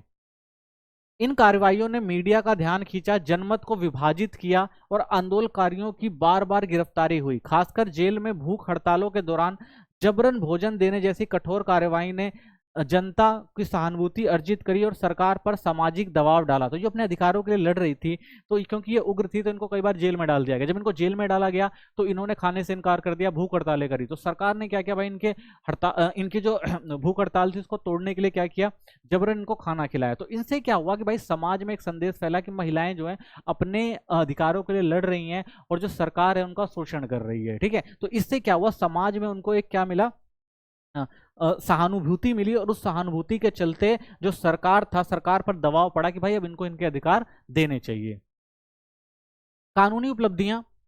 Representation of the people act 1918 पहली बड़ी जीत थी, जिसने 30 वर्ष से अधिक उम्र की विशिष्ट संपत्ति मापदंडों को पूरा करने वाली महिलाओं को मतदान का अधिकार दिया। यानी पहली जीत इनको होती है भाई 1980 में, यानी 1918 में जब एक नियम आता है जिसमें भाई 30 साल से अगर ऊपर की महिला और जिनके पास संपत्ति है उनको वोट देने का राइट दिया गया। एक दशक के बाद इक्वल फ्रेंचाइजी एक्ट 1928 ने 21 वर्ष और उससे अधिक उम्र की महिलाओं को पुरुषों के समान मतदान अधिकार प्रदान किए, और यह पहली बार था जब महिलाओं को पूर्ण मताधिकार मिला। ठीक है, तो उसके बाद 1928 में 21 साल उम्र कर दी गई और पूर्ण मताधिकार यानी जो भी 21 से ऊपर है उन सबको पूर्ण मताधिकार का यूज करने का जो है वो अधिकार दे दिया गया। ये उपलब्धियां निरंतर संघर्ष और जन आंदोलन की सफलता को दर्शाती हैं और ब्रिटिश राजनीतिक इतिहास में एक निर्णायक थी। तो भाई ये जो ब्रिटिश इतिहास था ये जन आंदोलन दिखाता है कि महिलाओं ने किस तरह से एक आंदोलन चला के जो अपने जो अधिकार थे उनको पाया था। विरासत और प्रभाव। ब्रिटिश मताधिकार आंदोलन ने यह प्रमाणित किया कि निरंतर सक्रियता और नागरिक अवज्ञा से कानून और सामाजिक परिवर्तन संभव है। तो इन्होंने कहा भाई कि अगर अपने अपने अगर अधिकार लेने हैं तो उसके लिए आपको क्या करना पड़ेगा भाई, निरंतर सक्रिय रहना पड़ेगा और नागरिक अवज्ञा से कानूनी और सामाजिक परिवर्तन करने पड़ेंगे। तो इसने न केवल लोकतांत्रिक भागीदारी का दायरा बढ़ाया बल्कि रोजगार, शिक्षा और प्रजनन स्वतंत्रता जैसे क्षेत्रों में भविष्य के महिला अधिकार आंदोलनों की नींव रखी। यानी ये तो शुरुआत थी, उसके बाद महिलाओं ने जो भी उनके अधिकार थे, ठीक है ना, चाहे वो रोजगार से हो, शिक्षा से हो या जो भी स्वतंत्रता से संबंधित हो, हर अधिकार की उन्होंने लड़ाई लड़ी और उसके बाद उन अधिकारों को उन्होंने पाया भी। इन आंदोलनों की विरासत आज भी सामाजिक न्याय के आधुनिक आंदोलनों को प्रेरणा देती है। तो आज भी जो है लोग सामाजिक न्याय के लिए जब लड़ते हैं तो इससे प्रेरणा लेते हैं कि भाई कि जब अधिकारों को लेना था तो किस तरह से इन्होंने अधिकार के लिए अपनी सक्रिय भूमिका निभाई थी, किस तरह से अपने अधिकारों के लिए ये लोग लड़े थे। तो लोग इससे प्रेरणा लेकर आज भी अगर कोई सामाजिक न्याय से संबंधित चीज होती है तो उसको प्रेरणा लेकर उस तरफ आगे बढ़ते हैं। और ये संदेश देती है कि सामूहिक कार्रवाई और नागरिक भागीदारी सामाजिक मानदंडों और संस्थाओं को बदलने की शक्ति रखती है। तो इनका मतलब भाई अगर एक साथ मिलकर जनता कोई कार्रवाई करे, ठीक है ना, तो जो भी नागरिक है अगर एक साथ इकट्ठा आ जाए, जो भी उनके अधिकार है अगर उनके लिए वो लड़ेंगे तो वो अधिकार उनको मिलेंगे। ठीक है, तो ये जो है एक बात रखती है महिलाएं। नेक्स्ट क्वेश्चन आता है आपका, दक्षिण अफ्रीका के रंगभेद विरोधी आंदोलन में महिलाओं ने क्या भूमिका निभाई और उनके सक्रियतावाद ने पोस्ट और आर्थ्रेड कानूनी सुधारों और लोकतांत्रिक परिवर्तन में कैसे योगदान दिया। ठीक है, तो ये भी इंपॉर्टेंट क्वेश्चन है, आता है कई बार भाई कि दक्षिण अफ्रीका में एक तो महिला समस्या तो थी महिलाओं के लिए, ठीक है ना, लैंगिक समस्या तो थी ही, लेकिन साथ साथ एक सबसे बड़ी समस्या जो थी वो रंगभेद की नीति थी, इसका भी उनको सामना करना पड़ता था। तो किस तरह से ये महिलाओं ने आंदोलन चला के इन सब चीजों को खत्म किया। तो देखते हैं, महिलाओं ने न केवल रंगभेद के विरोध में बल्कि लोकतांत्रिक दक्षिण अफ्रीका के निर्माण में भी केंद्रीय भूमिका में थी। उनका सक्रिय योगदान जमीनी स्तर की संगठन से लेकर राजनीतिक आंदोलनों में नेतृत्व तक फैला हुआ था और यह रंगभेद के पतन और समावेशी विधायी ढांचे के निर्माण के लिए अत्यंत महत्वपूर्ण था। देखो महिलाएं दो तरह की लड़ाई लड़ रही थी, ठीक है, एक तो लैंगिकता की लड़ाई, दूसरा रंगभेद की लड़ाई। तो इन महिलाओं ने क्या किया, अपनी भाई सक्रिय भूमिका निभाई और अपना योगदान दिया और जितने भी राजनीतिक आंदोलन थे उन सब में भाग लिया और जो भी समस्याएं थी चाहे वो रंगभेद से हो या लैंगिकता को लेकर, उन पर अपने पक्ष रखे और अपने अधिकारों के लिए ये क्या रही, लड़ती रही। रंगभेद की प्रकृति और पारंपरिक प्रतिरोध।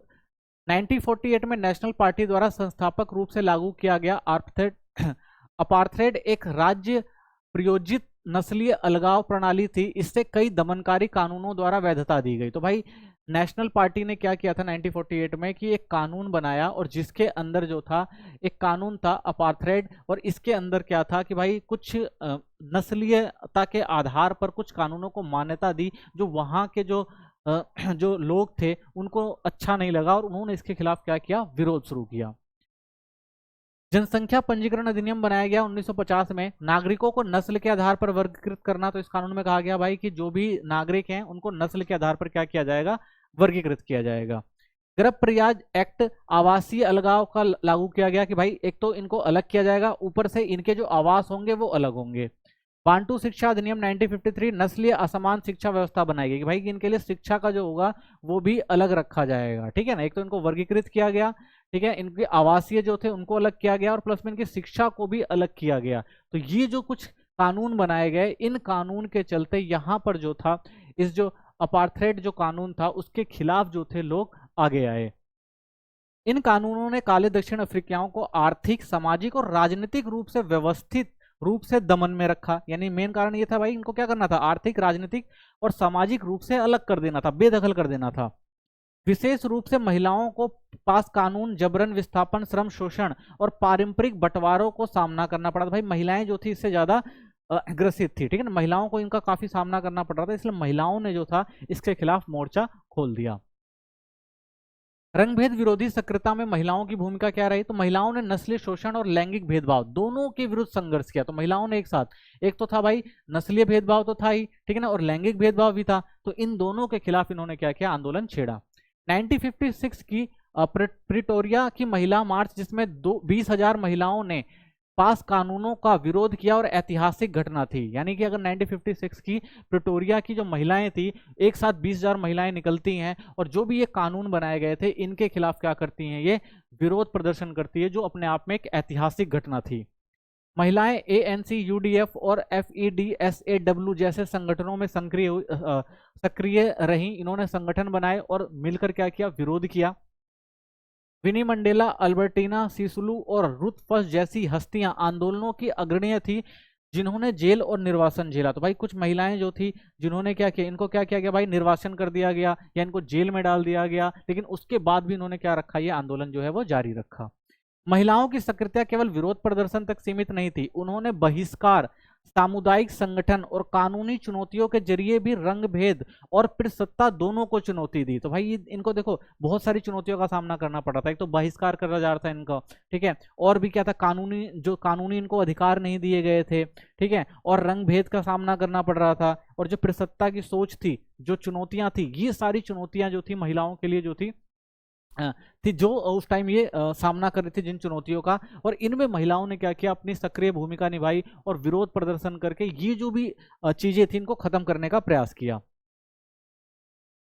संयुक्त राष्ट्र और वैश्विक एकजुटता। 1959 में शुरू हुआ अंतर्राष्ट्रीय रंगभेद विरोधी आंदोलन AAM वैश्विक स्तर पर समर्थन प्राप्त करने में सफल रहा। तो 1959 में भाई 1959 में क्या होता है कि अंतर्राष्ट्रीय रंगभेद विरोधी आंदोलन चलता है, और इसका मेन मकसद यही था कि भाई पूरे विश्व में ये चीज उजागर करना था कि किस तरह से इनका जो है वो शोषण हो रहा है, और इसको काफी समर्थन भी वैश्विक स्तर पर प्राप्त हुआ। इस नेटवर्क में महिलाओं ने उपभोक्ता बहिष्कार, कूटनीतिक अभियान और सांस्कृतिक प्रतिरोधों में भी भाग लिया। तो महिलाओं ने भी इनमें बढ़ चढ़कर भाग लिया भाई, कि जो भी बाहरी चीज है उनका बहिष्कार किया जाएगा, ठीक है, और जो भी नीतियां बनाई जा रही थी उनमें उन्होंने भागीदारी ली, ठीक है ना, और जो भी अभियान चला सकती थी महिलाओं ने वो सारे अभियान चलाए। अपने जो भी विरोध का तरीका था महिलाएं समझ रही थी, वो सारी महिलाओं ने वो विरोध का तरीका अपनाया और अपने नेटवर्क को काफी व्यवस्थित करके, बड़ा करके, बड़े क्षेत्रों तक ये आंदोलन चलाए।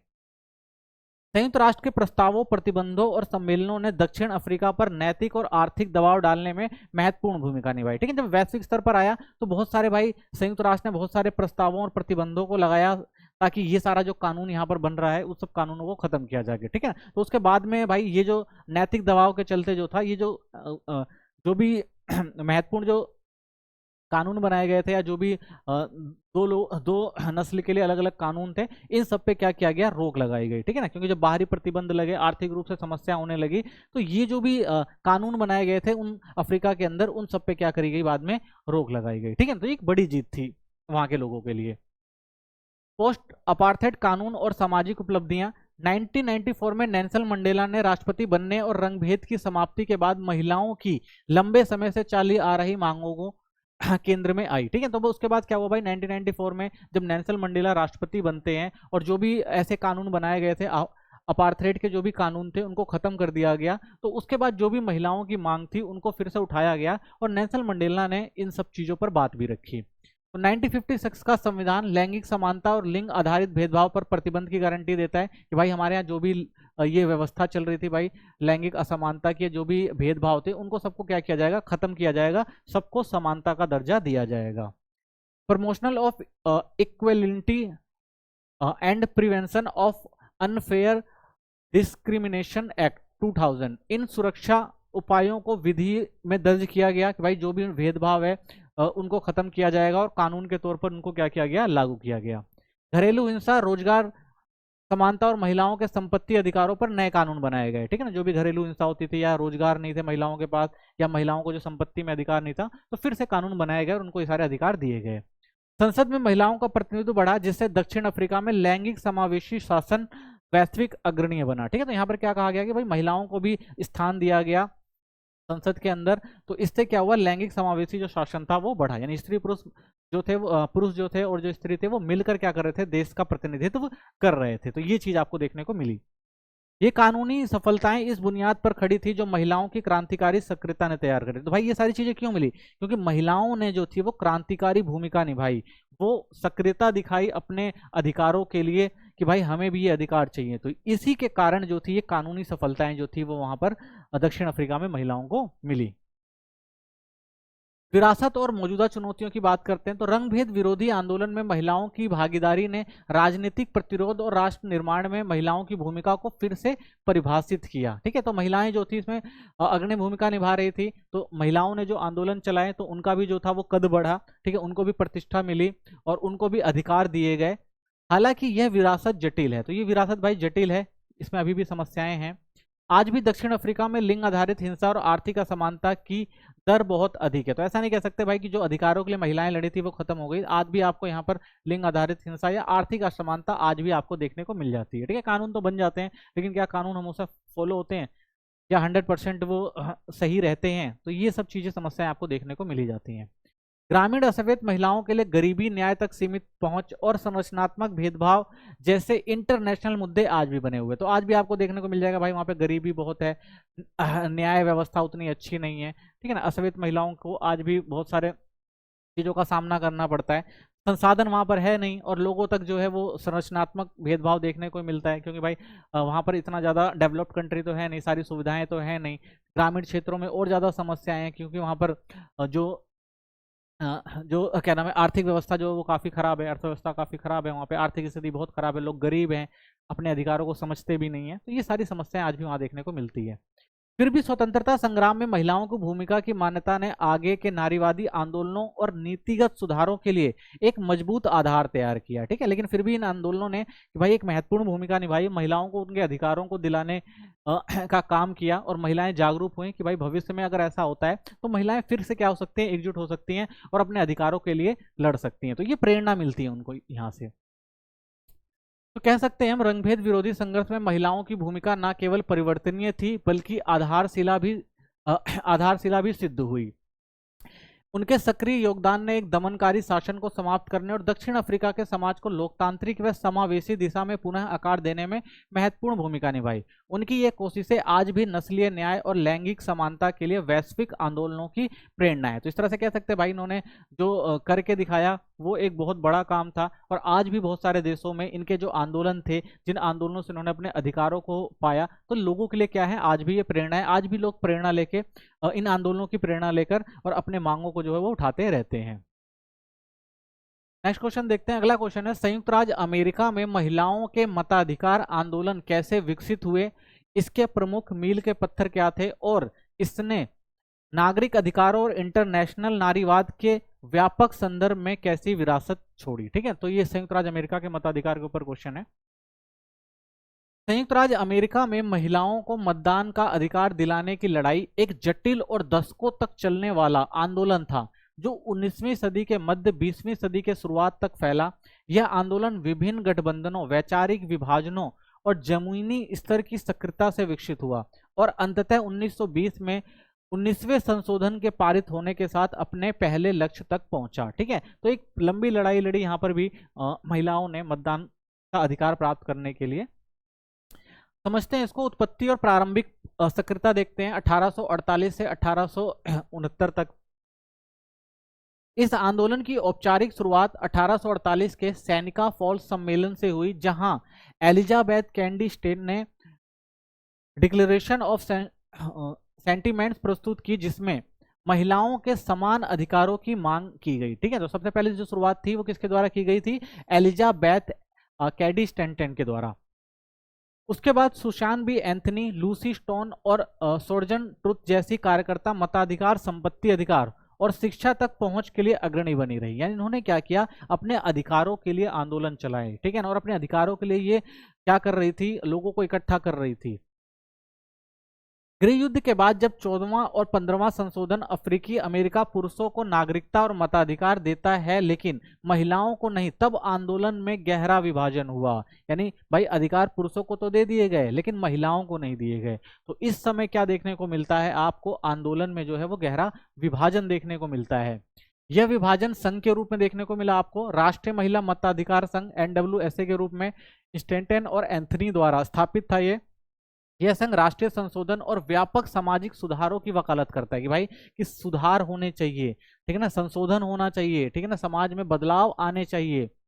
वहीं जब हम अमेरिकन महिला मताधिकार संघ AWSA की बात करते हैं तो लूसी स्टोन और हेनरी ब्लैकवेल के नेतृत्व में यह राज्य स्तर पर अधिकार प्राप्त करने और केवल मताधिकार पर केंद्रित थे। ठीक है, तो दो तरह के थे, एक जो राष्ट्रीय महिला मताधिकार संघ NWSA था और दूसरा अमेरिकन महिला मताधिकार संघ था। तो इन लोगों ने क्या किया, अपने जो भी अधिकार थे उनको मांगने की बात रखी कि भाई, तो कोई क्या कह रहा था, भाई हमें सामाजिक सुधार चाहिए, ठीक है, और दूसरी तरफ अगर देखें तो वो कह रहे थे भाई कि हमें सामाजिक सुधार भी चाहिए और प्लस में क्या चाहिए, हमें मतदान का अधिकार भी चाहिए। ठीक है ना,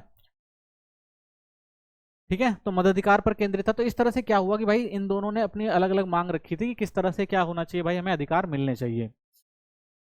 प्रमुख अभियानों और विभाजनों की अवधि 1867 तक कैंसन अभियान और 1860 तक नेशनल लेबर कांग्रेस, ये प्रयास महिलाओं के मताधिकार को श्रम और नागरिक अधिकारों से जोड़ने की दिशा में थे। तो भाई यही कदम था कि भाई कि मताधिकार में जो हो किसको मिले, नागरिकों को मिले, जो भी नागरिक हो या महिला हो चाहे पुरुष हो, सबको अधिकारों से जोड़ने की बात उन्होंने कही। 15वें संशोधन पर रणनीतिक असहमति ने आंदोलन में गहरा विभाजन पैदा किया। NWSA इसका विरोध कर रही थी क्योंकि इसमें महिलाओं को शामिल नहीं किया गया था। वहीं AWS ने इसे नागरिक अधिकारों के लिए एक अग्रिम कदम के रूप में समर्थन किया। तो हमने देखा था ना, दो संघों में बट गए थे। एक जो संघ था वो क्या कर रहा था, भाई ठीक है अधिकार मिल रहे हैं, मिलने चाहिए, अच्छी बात है, लेकिन महिलाओं को अधिकार नहीं दिए जा रहे थे, इसलिए उन्होंने उसका विरोध किया। वहीं AWS से कह रहे थे भाई कि कोई नहीं, नागरिक अधिकार तो मिल रहे हैं, तो अग्रिम कदम है, तो इसकी शुरुआत है और हो सकता है आगे और भी अधिकार मिल जाएं। ठीक है, 1890 में दोनों संगठनों का विलय national American women suffrage association में हुआ, जिससे राष्ट्रीय स्तर पर एक एकीकृत प्रयास आरंभ हुआ। लेकिन बाद में ये दोनों क्या होते हैं, इकट्ठा हो जाते हैं और एक साथ मिलकर राष्ट्रीय स्तर पर जो भी मांगे होती हैं उसको रखते हैं। 19वां संशोधन 1920, दशकों की अथक सक्रियता के बाद 1920 में 19वां संशोधन पारित हुआ, जिसे सुशान बी एंथनी संशोधन भी कहा जाता है। इसने महिलाओं को मतदान का अधिकार प्रदान किया। ठीक है, तो उसके बाद जब देखते हैं हम 1920 में एक संशोधन होता है और उस संशोधन में महिलाओं को क्या दे दिया जाता है, वोटिंग राइट दे दिया जाता है। ठीक है, मताधिकार का अधिकार दे दिया गया। हालांकि काले स्वदेशी और अन्य रंग की महिलाओं को अभी भी जिम क्रो कानूनों, साक्षरता परीक्षणों और पोल टैक्स जैसे तरीकों से मतदान से वंचित किया गया। ठीक है ना, तो जिम क्रो कानून बनाया गया, जो अश्वेत महिलाएं उनको क्या नहीं दिया जाएगा, वोटिंग का अधिकार नहीं था। पोल टैक्स यानी जिसके पास पैसा है उसको मतदान का अधिकार होता था। तो ऐसी बहुत सारी चीजें वहां पर थोपी गई थी। इन बाधाओं को व्यापक रूप से 1965 के वोटिंग राइट्स एक्ट के माध्यम से संबोधित किया गया। ठीक है, तो इसको क्या कहा गया, 1956 वोटिंग राइट्स एक्ट के तहत इसको क्या किया गया था, संबोधित किया गया था। आलोचना और इंटरनेशनल नारीवाद, हालांकि मताधिकार की जीत का लाभ अधिकांशतः श्वेत मध्यवर्गीय महिलाओं को मिला, पर अफ्रीकी अमेरिका कार्यकर्ता जैसे एडा बी वेल्स और फ्रांसिस एलन वॉन्टिग्स हार्पर को आंदोलन के भीतर ही बहिष्करण का सामना करना पड़ा। ठीक है, तो कई जगह में ये भी देखने को मिलता है भाई, जिन लोगों ने आंदोलन किया, ठीक है, तो बहुत सारे ऐसे कार्यकर्ता थे जिन्होंने अधिकार दिलाने की बात करी, और बाद में हमें क्या देखने को मिलता है भाई कि आंदोलन के भीतर ही जो है इनको बहिष्करण का सामना करना पड़ा था। ठीक है, लोगों ने विरोध कर दिया। 1960 के दशक की दूसरी लहर की नारीवादी, जिसका नेतृत्व बेट्टी फ्राइन और NOW ने किया, ने प्रजनन अधिकारों, ठीक है, और कार्यस्थल समानता जैसे मुद्दों पर काम किया, लेकिन इस पर आलोचना हुई कि यह रंग की महिलाओं के अनुभवों को नजरअंदाज करता है। तो इसमें भाई कुछ अधिकारों की बात करी गई थी कि भाई प्रजनन संबंधी कुछ अधिकार होने चाहिए महिलाओं को, ठीक है, और कार्यस्थल पर भी समानता मिलनी चाहिए। तो इस चीज की बात रखी गई थी, लेकिन बाद में इसमें भी कुछ समस्या देखने को मिलती है भाई। इसकी आलोचना करी गई कि कुछ महिलाओं की जो रंग से संबंधित महिलाएं हैं, यानी जिनका रंग अलग है, तो उनके जो अनुभव थे, यानी उनकी जो मांगे थी, उनको इसमें क्या किया जा रहा था, नजरअंदाज किया जा रहा था। ठीक है, इसलिए भी इसका विरोध हुआ, इसकी आलोचना की गई। इस आलोचना ने इंटरनेशनल नारीवाद को जन्म दिया, एक अवधारणा जिसने किम्बर्ले क्रेंस ने 1880 के दशक में प्रस्तुत किया कि यह विचार इस पर केंद्रित है कि जाति, वर्ग, लिंग और अन्य पहचानों के साथ मिलकर उत्पीड़न की अनूठी परिस्थितियां निर्मित करती है। तो उन्होंने कहा भाई कि एक वर्ग को तो आप अधिकार दे रहे हो, दूसरे को नहीं दे रहे हो, तो इसका मतलब क्या है कि ये असमानता ही तो है, और ये क्या है, उत्पीड़न ही तो है। यानी अधिकार जो होने चाहिए सभी वर्ग, लिंग के जो लोग हैं उनको समान अधिकार देने चाहिए, इस पर बात रखी गई। विरासत क्या थी? मताधिकार आंदोलन ने इन केवल लाखों अमेरिकन महिलाओं के लिए मतदान का अधिकार सुनिश्चित किया, तो इससे लाखों महिलाएं जो थी जिनको वोटिंग राइट नहीं था उनको अधिकार मिल गया। बल्कि सामाजिक न्याय के भविष्य के आंदोलनों की नींव रखी कि भाई भविष्य में भी अगर महिलाएं चाहें, उनके अगर अधिकारों की मांग पूरी नहीं करी जा रही है तो वो क्या कर सकती थी, अपनी मांगों को रख सकती थी। उन्होंने एक नींव रखी। इसने संगठित सक्रियता की शक्ति को सिद्ध किया और एक ऐसे नारीवादी विमर्श विकसित किए जो आज भी जाति, वर्ग और समावेश पर आधारित आलोचनाओं के साथ विकसित हुए हैं। तो भाई आज भी जो है महिलाएं जो है जाति, वर्ग और समावेशन पर आधारित जो भी व्यवस्थाएं हैं, यानी जहां भेदभाव होता है, उनके खिलाफ महिलाएं जो है आज भी इससे प्रेरणा लेकर आंदोलन करती हैं। और जो भी विरोध, जो भी यहाँ पर देखते हैं भेदभाव हुआ था, तो उन सब की महिलाओं ने क्या करी थी, आलोचना भी करी थी और कहा था भाई सबको मिलकर एक साथ विकास करना चाहिए। एक देश के अंदर सभी व्यक्ति समान है, तो उनका जो है रंग, रूप हो गया या जाति या वर्ग हो गया, इस पर भेदभाव नहीं करना चाहिए। ठीक है, तो इन सब चीजों की भी इन्होंने आलोचना की। अगला क्वेश्चन देखते हैं। अगला क्वेश्चन है, महिलाओं ने रूसी समाजवादी और साम्यवादी आंदोलनों में किस प्रकार योगदान दिया? प्रमुख महिलाएं क्रांतिकारियों ने क्रांतिकारी विचारधारा और लैंगिक समानता को आकार देने में क्या भूमिका निभाई? तो देखिए, रूसी समाजवादी आंदोलनों में महिलाओं की भूमिका।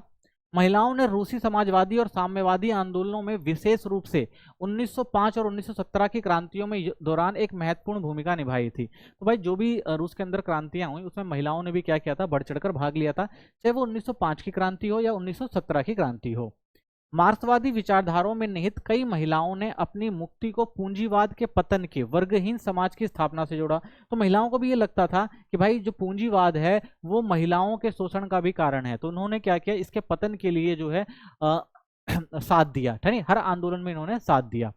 क्रांति में महिलाएं, प्रारंभिक सक्रियता। महिलाएं मजदूर, खासकर कपड़ा और परिधान उद्योग में 1905 की क्रांति और ब्लडी संडे जैसी घटनाओं में हड़तालों और प्रदर्शनों का नेतृत्व कर रही थी। यानी जितने भी आंदोलन होते थे, चाहे वो नॉर्मल से आंदोलन हो, कपड़े और परिधान उद्योग में अगर मजदूरी ना मिल रही हो उसके आंदोलन हो, या ब्लडी संडे जैसे जो अमानवीय काम किया गया था, बहुत सारे मजदूरों को गोली मार दी गई थी, उन घटनाओं को लेकर जो आंदोलन और प्रदर्शन होते हैं उनमें महिलाओं ने जो था वो महत्वपूर्ण भूमिका निभाई थी।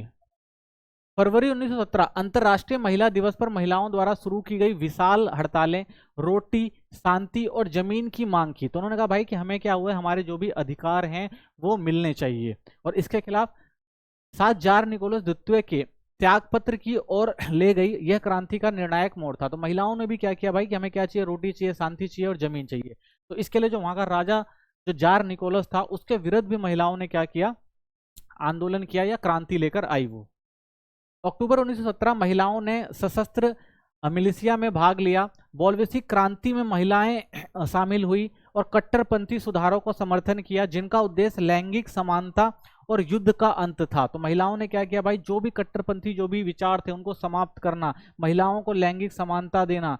ठीक है, तो इन सब की मांग रखी और जो भी क्रांतियां हुई उन क्रांतियों में महिलाओं ने क्या किया, भूमिका निभाई। प्रमुख महिला नेता अलेक्जेंड्रा कोलेंताई पहली महिला कमिश्नर गर्भपात और तलाक को वैध किया। तो इन्होंने कहा भाई पहली ये कमिश्नर थी जिन्होंने क्या किया भाई, गर्भपात और जो तलाक था उसको वैध कहा कि भाई इसको मान्यता देनी चाहिए। सामूहिक बाल देखभाल को बढ़ावा दिया इन्होंने। महिलाओं को संगठित करने के लिए झेनो दल की स्थापना की और उन्होंने आर्थिक और यौन स्वतंत्रता की वकालत की। ठीक है, तो इन्होंने क्या किया भाई, ये बहुत सारे बदलाव लेकर आई। ठीक है ना, महिलाओं को बहुत सारे अधिकार देने की बात करती हैं कि भाई महिलाओं को भी क्या मिलना चाहिए, अगर महिलाएं चाहें तो भाई गर्भपात करा सकती हैं, महिलाएं चाहें तो क्या कर सकती हैं भाई, तलाक दे सकती हैं। ठीक है, आर्थिक और जो उनका आर्थिक और यौन स्वतंत्रता है वो जो चाहें कर सकती हैं, उन पर कोई बाहरी दबाव नहीं होना चाहिए। नदेज्दा कुर्बस्काय लेनिन की पत्नी और शिक्षा सुधार की अग्रणीय थी। तो भाई लेनिन की जो पत्नी थी नादेज्दा कुर्बस्काय, उन्होंने क्या किया भाई, शिक्षा में सुधार किया, सार्वभौमिक साक्षरता की बात करी, वैश्य शिक्षा और पुस्तकालयों के माध्यम से मार्क्सवादी विचारों को फैलाने की पक्षधर थी। तो इन्होंने भी क्या किया, महिलाओं के उद्धार के लिए बहुत सारी बातों को रखा। इनेसा आर्मेट आरंभिक नारीवादी और झेनेतो दल की प्रमुख मातृत्व अवकाश, बाल देखभाल, कार्यस्थल में समानता की पक्षधर रहीं। उन्होंने सिद्धांतों को कामकाजी महिलाओं की रोजमर्रा की जरूरतों से जोड़ा। तो इनका भी यही बनता भी महिलाओं को भी क्या होना चाहिए, सारे अधिकार देने चाहिए, ठीक है। चाहे उनको आर्थिक समानता हो गई, मातृत्व अवकाश हो गया, बाल देखभाल केंद्र हो गए, ठीक है। ये सारी बातें उन्होंने रखी कि भाई अगर महिलाएं जो हैं वो कामकाजी हैं तो उनको भी जो रोजमर्रा की जरूरतें हैं उनको प्रोवाइड करवाई जानी चाहिए, ठीक है, उनको भी सारे अधिकार देने चाहिए। तो ये बात उन्होंने रखी। विरासत और प्रभाव, इन नेताओं और व्यापक महिलाओं की भागीदारी। प्रारंभिक सोवियत नीतियों में लैंगिक समानता को सम्मानित किया गया, यानी जो सोवियत क्रांति आई थी उसके अंदर भी महिलाओं की जो लैंगिक समानता की बात कही गई। वैश्विक नारीवाद आंदोलन, विशेषकर मार्क्सवादी साम्यवादी विचारों में प्रेरणा दी गई कि भाई महिलाओं को भी समान अधिकार दिया जाएगा।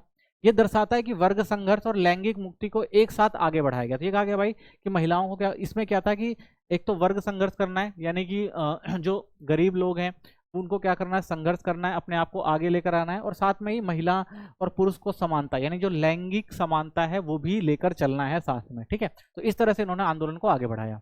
हालांकि विशेष रूप से कोलोनताई के विचारों को बाद में स्टालिन के शासनकाल में काफी हद तक दबा दिया गया था, जिससे पारंपरिक पारिवारिक मूल्यों को पुनर्स्थापित किया और महिला अधिकारों की शुरुआती लाभों को कम कर दिया गया था, ठीक है। लेकिन बाद में ऐसी स्थिति आई थी कि जो भाई ये जिन्होंने जो अधिकारों की बात करी थी, जो अधिकार लागू किए गए थे, तो बाद में स्टालिन ने क्या किया भाई, इनको कुछ कम कर दिया गया था, ठीक है, और कई लाभों को जो था बाद में समाप्त भी कर दिया गया था। लेकिन फिर भी ये था कि भाई अधिकार तो इनको मिल ही गए थे और इनको पता ही था भाई कि अधिकार जो है वो महत्वपूर्ण है एक समाज में अपनी व्यवस्था को बनाए रखने के लिए, ठीक है। तो इसलिए भी ये चला था, लेकिन बाद में कुछ ऐसी समस्या आई थी कि स्टालिन ने कुछ जो अधिकार थे उनको सीमित कर दिया था। तो कह सकते हैं महिलाओं ने न केवल क्रांतिकारी कार्रवाई की बल्कि विचारधारा में भी केंद्रित थी। कोलनेताई, क्रुप्स्काय और आर्मेंट जैसी नेताओं ने समाजवाद में लैंगिक न्याय को शामिल किया, जिससे रूसी और वैश्विक नारीवादी विचारधारा में एक स्थायी विरासत बनी, ठीक है। तो इन्होंने क्या किया भाई, महिलाओं ने बढ़ चढ़कर भाग लिया स्वतंत्र आंदोलन में, और साथ में क्या किया, महिलाओं ने अपने लिए लैंगिक न्याय की भी मांग रखी, और जिससे इनको जो है समाज में समानता भी मिली। नेक्स्ट क्वेश्चन है, रूसी क्रांति ने चीन में लैंगिक सुधारों को कैसे प्रभावित किया और 1949 के बाद के चीन में महिलाओं की स्थिति को बदलने में माओ त्से तुंग की साम्यवादी विचारधारा की क्या भूमिका थी, ठीक है ना। तो किस तरह से जो था कि रूस की क्रांति ने चाइना के अंदर जो था महिलाओं की स्थिति को सुधारने का काम किया। देखिए, रूसी क्रांति और चीन में लैंगिक सुधार माओ का प्रभाव थी, ठीक है ना, माओ विचारधारा से ये लोग प्रभावित थे। 1917 की रूसी क्रांति ने चीनी कम्युनिस्टों को गहराई से प्रभावित किया और वर्ग संघर्ष को महिलाओं की मुक्ति से जोड़ने का एक आदर्श मॉडल प्रस्तुत किया। तो जैसा हमने देखा भाई 1970 में रूस में जो सोवियत संघ में जो चल रहा था वर्ग संघर्ष, सेम वैसा ही आपको देखने को मिलता है भाई चाइना में भी, और उन्होंने भी वर्ग संघर्ष में महिलाओं को मुक्ति से जोड़ा कि भाई अगर आप वर्ग संघर्ष कर रहे हैं तो उस वर्ग संघर्ष में महिलाओं का भी योगदान होना चाहिए और महिलाओं को भी भूमिका होनी चाहिए और महिलाओं को भी वो हक मिलने चाहिए। माओ जेडोंग ने मार्क्सवादी लेनिनवादी विचारधारा को अपनाते हुए लैंगिक समानता को समाजवादी चीन के निर्माण के लिए अनिवार्य माना। तो उन्होंने कहा भाई लैंगिक समानता बहुत जरूरी है, क्योंकि चीन का जब निर्माण हो रहा था तो उस समय ये माना गया माओ जेडोंग ने कि भाई अगर क्षेत्र का विकास करना है तो लैंगिक समानता भी देना जरूरी है। पारंपरिक चीनी लैंगिक मापदंड और महिला का उत्पीड़न। ऐतिहासिक रूप से चीनी महिलाएं कठोर पितृसत्तात्मक नियंत्रण के अधीन थी। तो ज्यादातर आप देखते हैं भाई महिलाएं जो थी वो वहां पर भी वही प्राचीन पितृसत्तात्मक समाज चल रहा था, तो सारा नियंत्रण जो होता था वो किसके हाथ में था, पुरुषों के हाथ में था, ठीक है। कन्फ्यूशियन शिक्षाएं 3 आज्ञाकारिताएं थी, जैसे पिता और पति और पुत्र, इन पर ही जोर दिया जाता था भाई, यही जो मेन है एक समाज के अंदर। पैर बांधना, जबरन विवाह और कन्या भ्रूण हत्या जैसी प्रथाएं थी, ठीक है ना। पैर बांधने का मतलब था भाई ऐसी मान्यता थी वहां पे महिलाओं को अगर पैर बांध दिया जाए तो वो सुंदर रहती हैं, ठीक है ना, अच्छी दिखाई देती हैं, और तो इसलिए कुछ प्रथाएं थी, जबरन विवाह कर दिया जाता था या कन्या को भ्रूण हत्या कर दी जाती थी। ऐसी प्रथाओं जो थी वहां पर आम देखने को मिलती है। महिलाओं को संपत्ति, राजनीतिक प्रतिनिधित्व या सामाजिक स्वायत्तता का अधिकार नहीं था, ठीक है, तो इनको भी महिलाओं को भी अधिकार नहीं दिया जाता था। कम्युनिस्ट शासन से पहले क्वांगतांग द्वारा किए गए सुधार सीमित थे, मुख्यतः शहरी क्षेत्रों तक सीमित थे, जिससे ग्रामीण महिलाओं को कोई विशेष लाभ नहीं होता था, ठीक है। तो ग्रामीण महिलाओं को इससे कोई विशेष लाभ आपको देखने को नहीं मिलता है, ठीक है, उनकी स्थिति जैसी थी वैसी की वैसी ही थी। साम्यवादी विचारधारा, रूसी प्रभाव। रूसी क्रांति ने यह दिखाया कि समाजवादी विचारधारा का उपयोग सामंती लैंगिक मापदंडों को चुनौती देने में कैसे किया जा सकता है, लेकिन कि यह धारणा कि महिलाओं को सच्ची मुक्ति के लिए सामूहिक श्रम में भाग लेना चाहिए माओ जोदांग की दृष्टि को गहराई से प्रभावित करता है। तो उन्होंने कहा भाई कि अगर आपको अधिकार चाहिए, ठीक है, तो आपको क्या करना पड़ेगा, उसके लिए लड़ना पड़ेगा, ठीक है ना, और सामूहिक श्रम में भाग लेना पड़ेगा। तो ये उनका मानना था।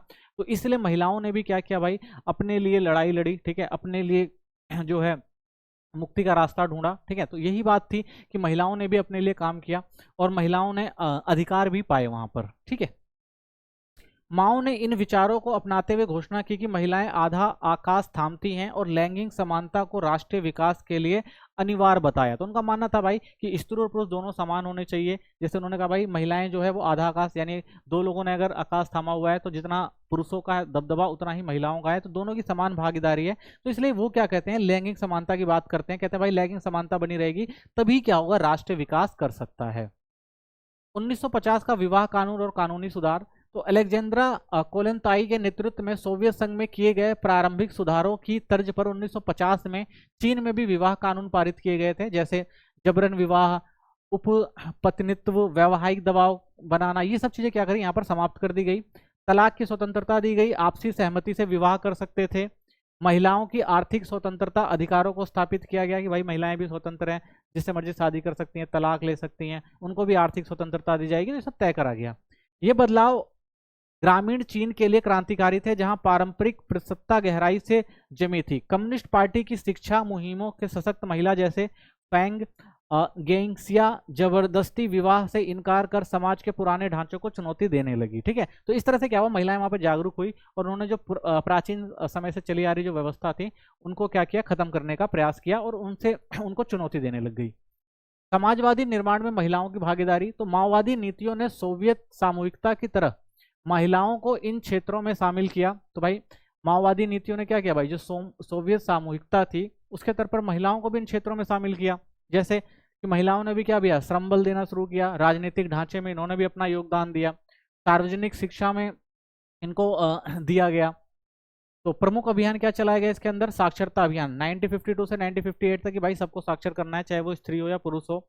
रोजगार सृजन अभियान चलाए गए, महिला महासंघ बनाया गया, ठीक है, जिसके चलते क्या हुआ कि महिलाओं को भी वो अधिकार मिले जिससे वो क्या कर सके, अपना विकास कर सके। तो इन सब का उद्देश्य महिलाओं को केवल घरेलू भूमिकाओं तक सीमित रखने की सोच को समाप्त करना था। तो मेन मकसद ये था कि महिलाएं सिर्फ घर का काम नहीं करेंगी, समाज में और देश में भी क्या होगा, उनका योगदान होगा।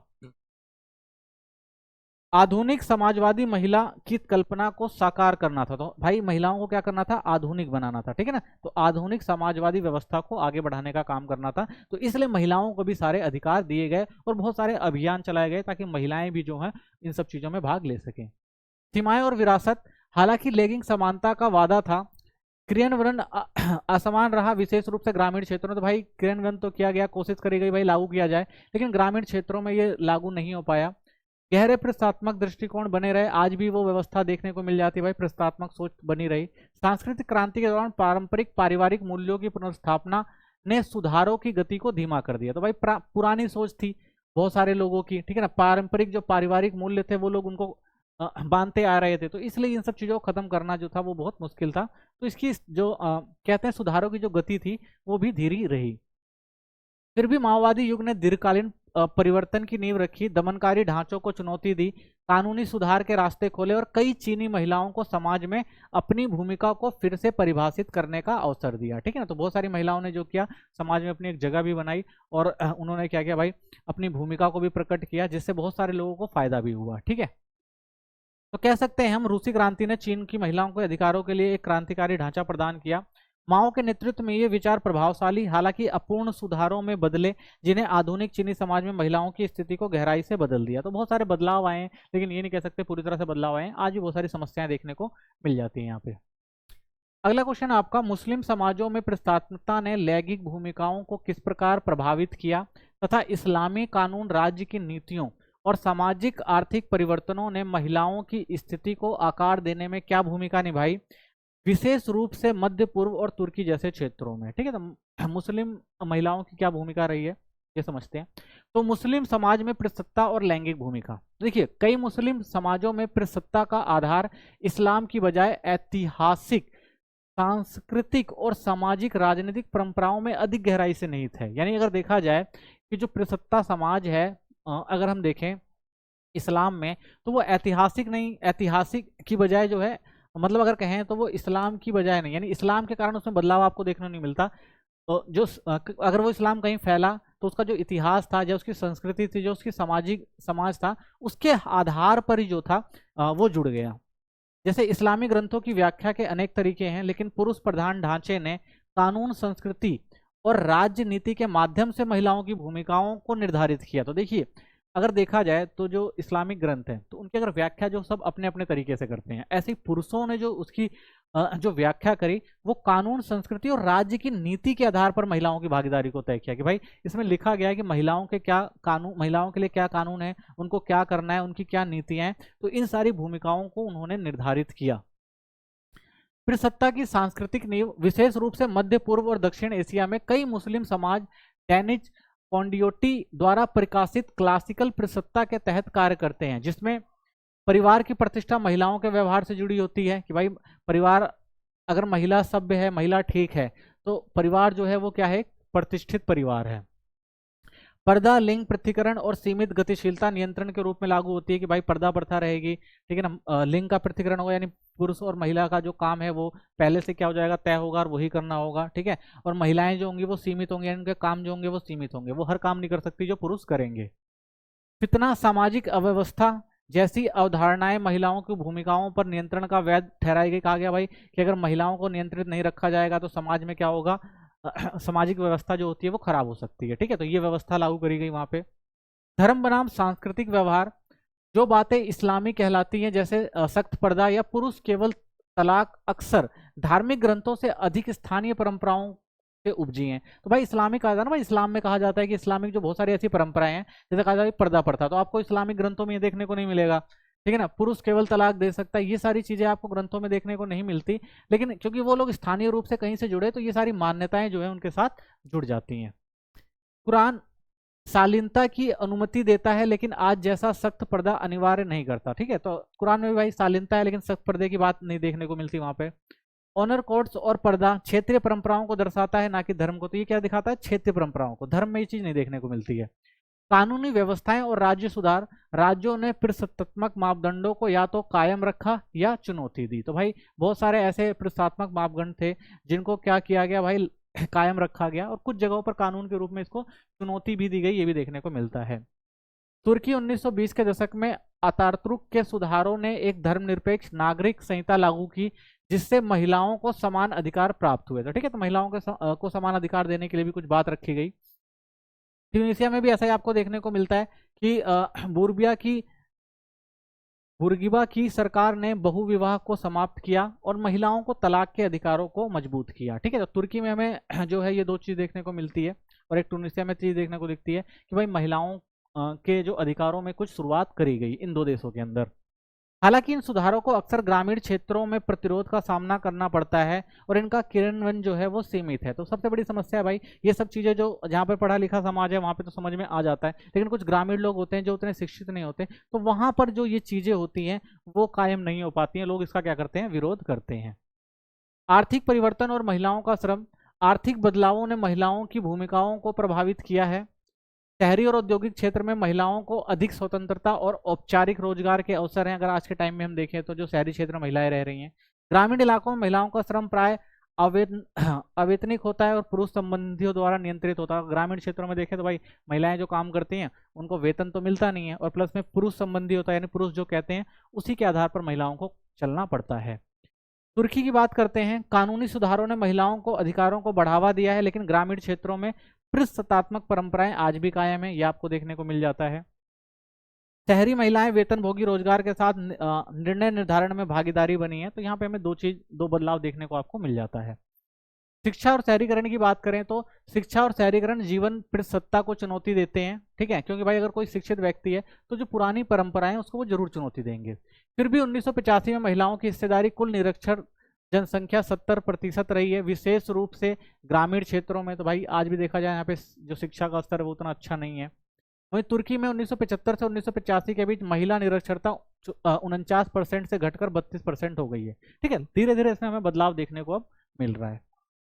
तो कह सकते हैं मुस्लिम समाज में प्रसत्ता मुख्यतः सांस्कृतिक और सामाजिक आर्थिक कारणों के द्वारा संचालित होती है, ना कि स्वयं इस्लाम द्वारा। यद्यपि धर्म को अक्सर लैंगिक असमानता को वैध ठहराने के लिए प्रयोग किया गया है, फिर भी तुर्की और ट्यूनीशिया जैसे देशों में प्रगतिशील कानूनी सुधारों और आर्थिक परिवर्तनों ने यह दिखाया है कि मुस्लिम संदर्भ में भी महिलाओं के अधिकारों को बढ़ाया जा सकता है। फिर भी गहराई से जमी परंपराएं विशेष रूप से ग्रामीण इलाकों में पूर्ण लैंगिक समानता के मार्ग में बाधा है। ठीक है, तो कह सकते हैं भाई कि बेशक से प्रसत्ता समाज को चुनौती मिल रही है, लेकिन आज भी लोगों की विचारधारा और ग्रामीण क्षेत्र की सोच और शिक्षा का कम होना आज भी हमें देखता भाई महिलाओं को वो दर्जा प्राप्त नहीं हो पाता है।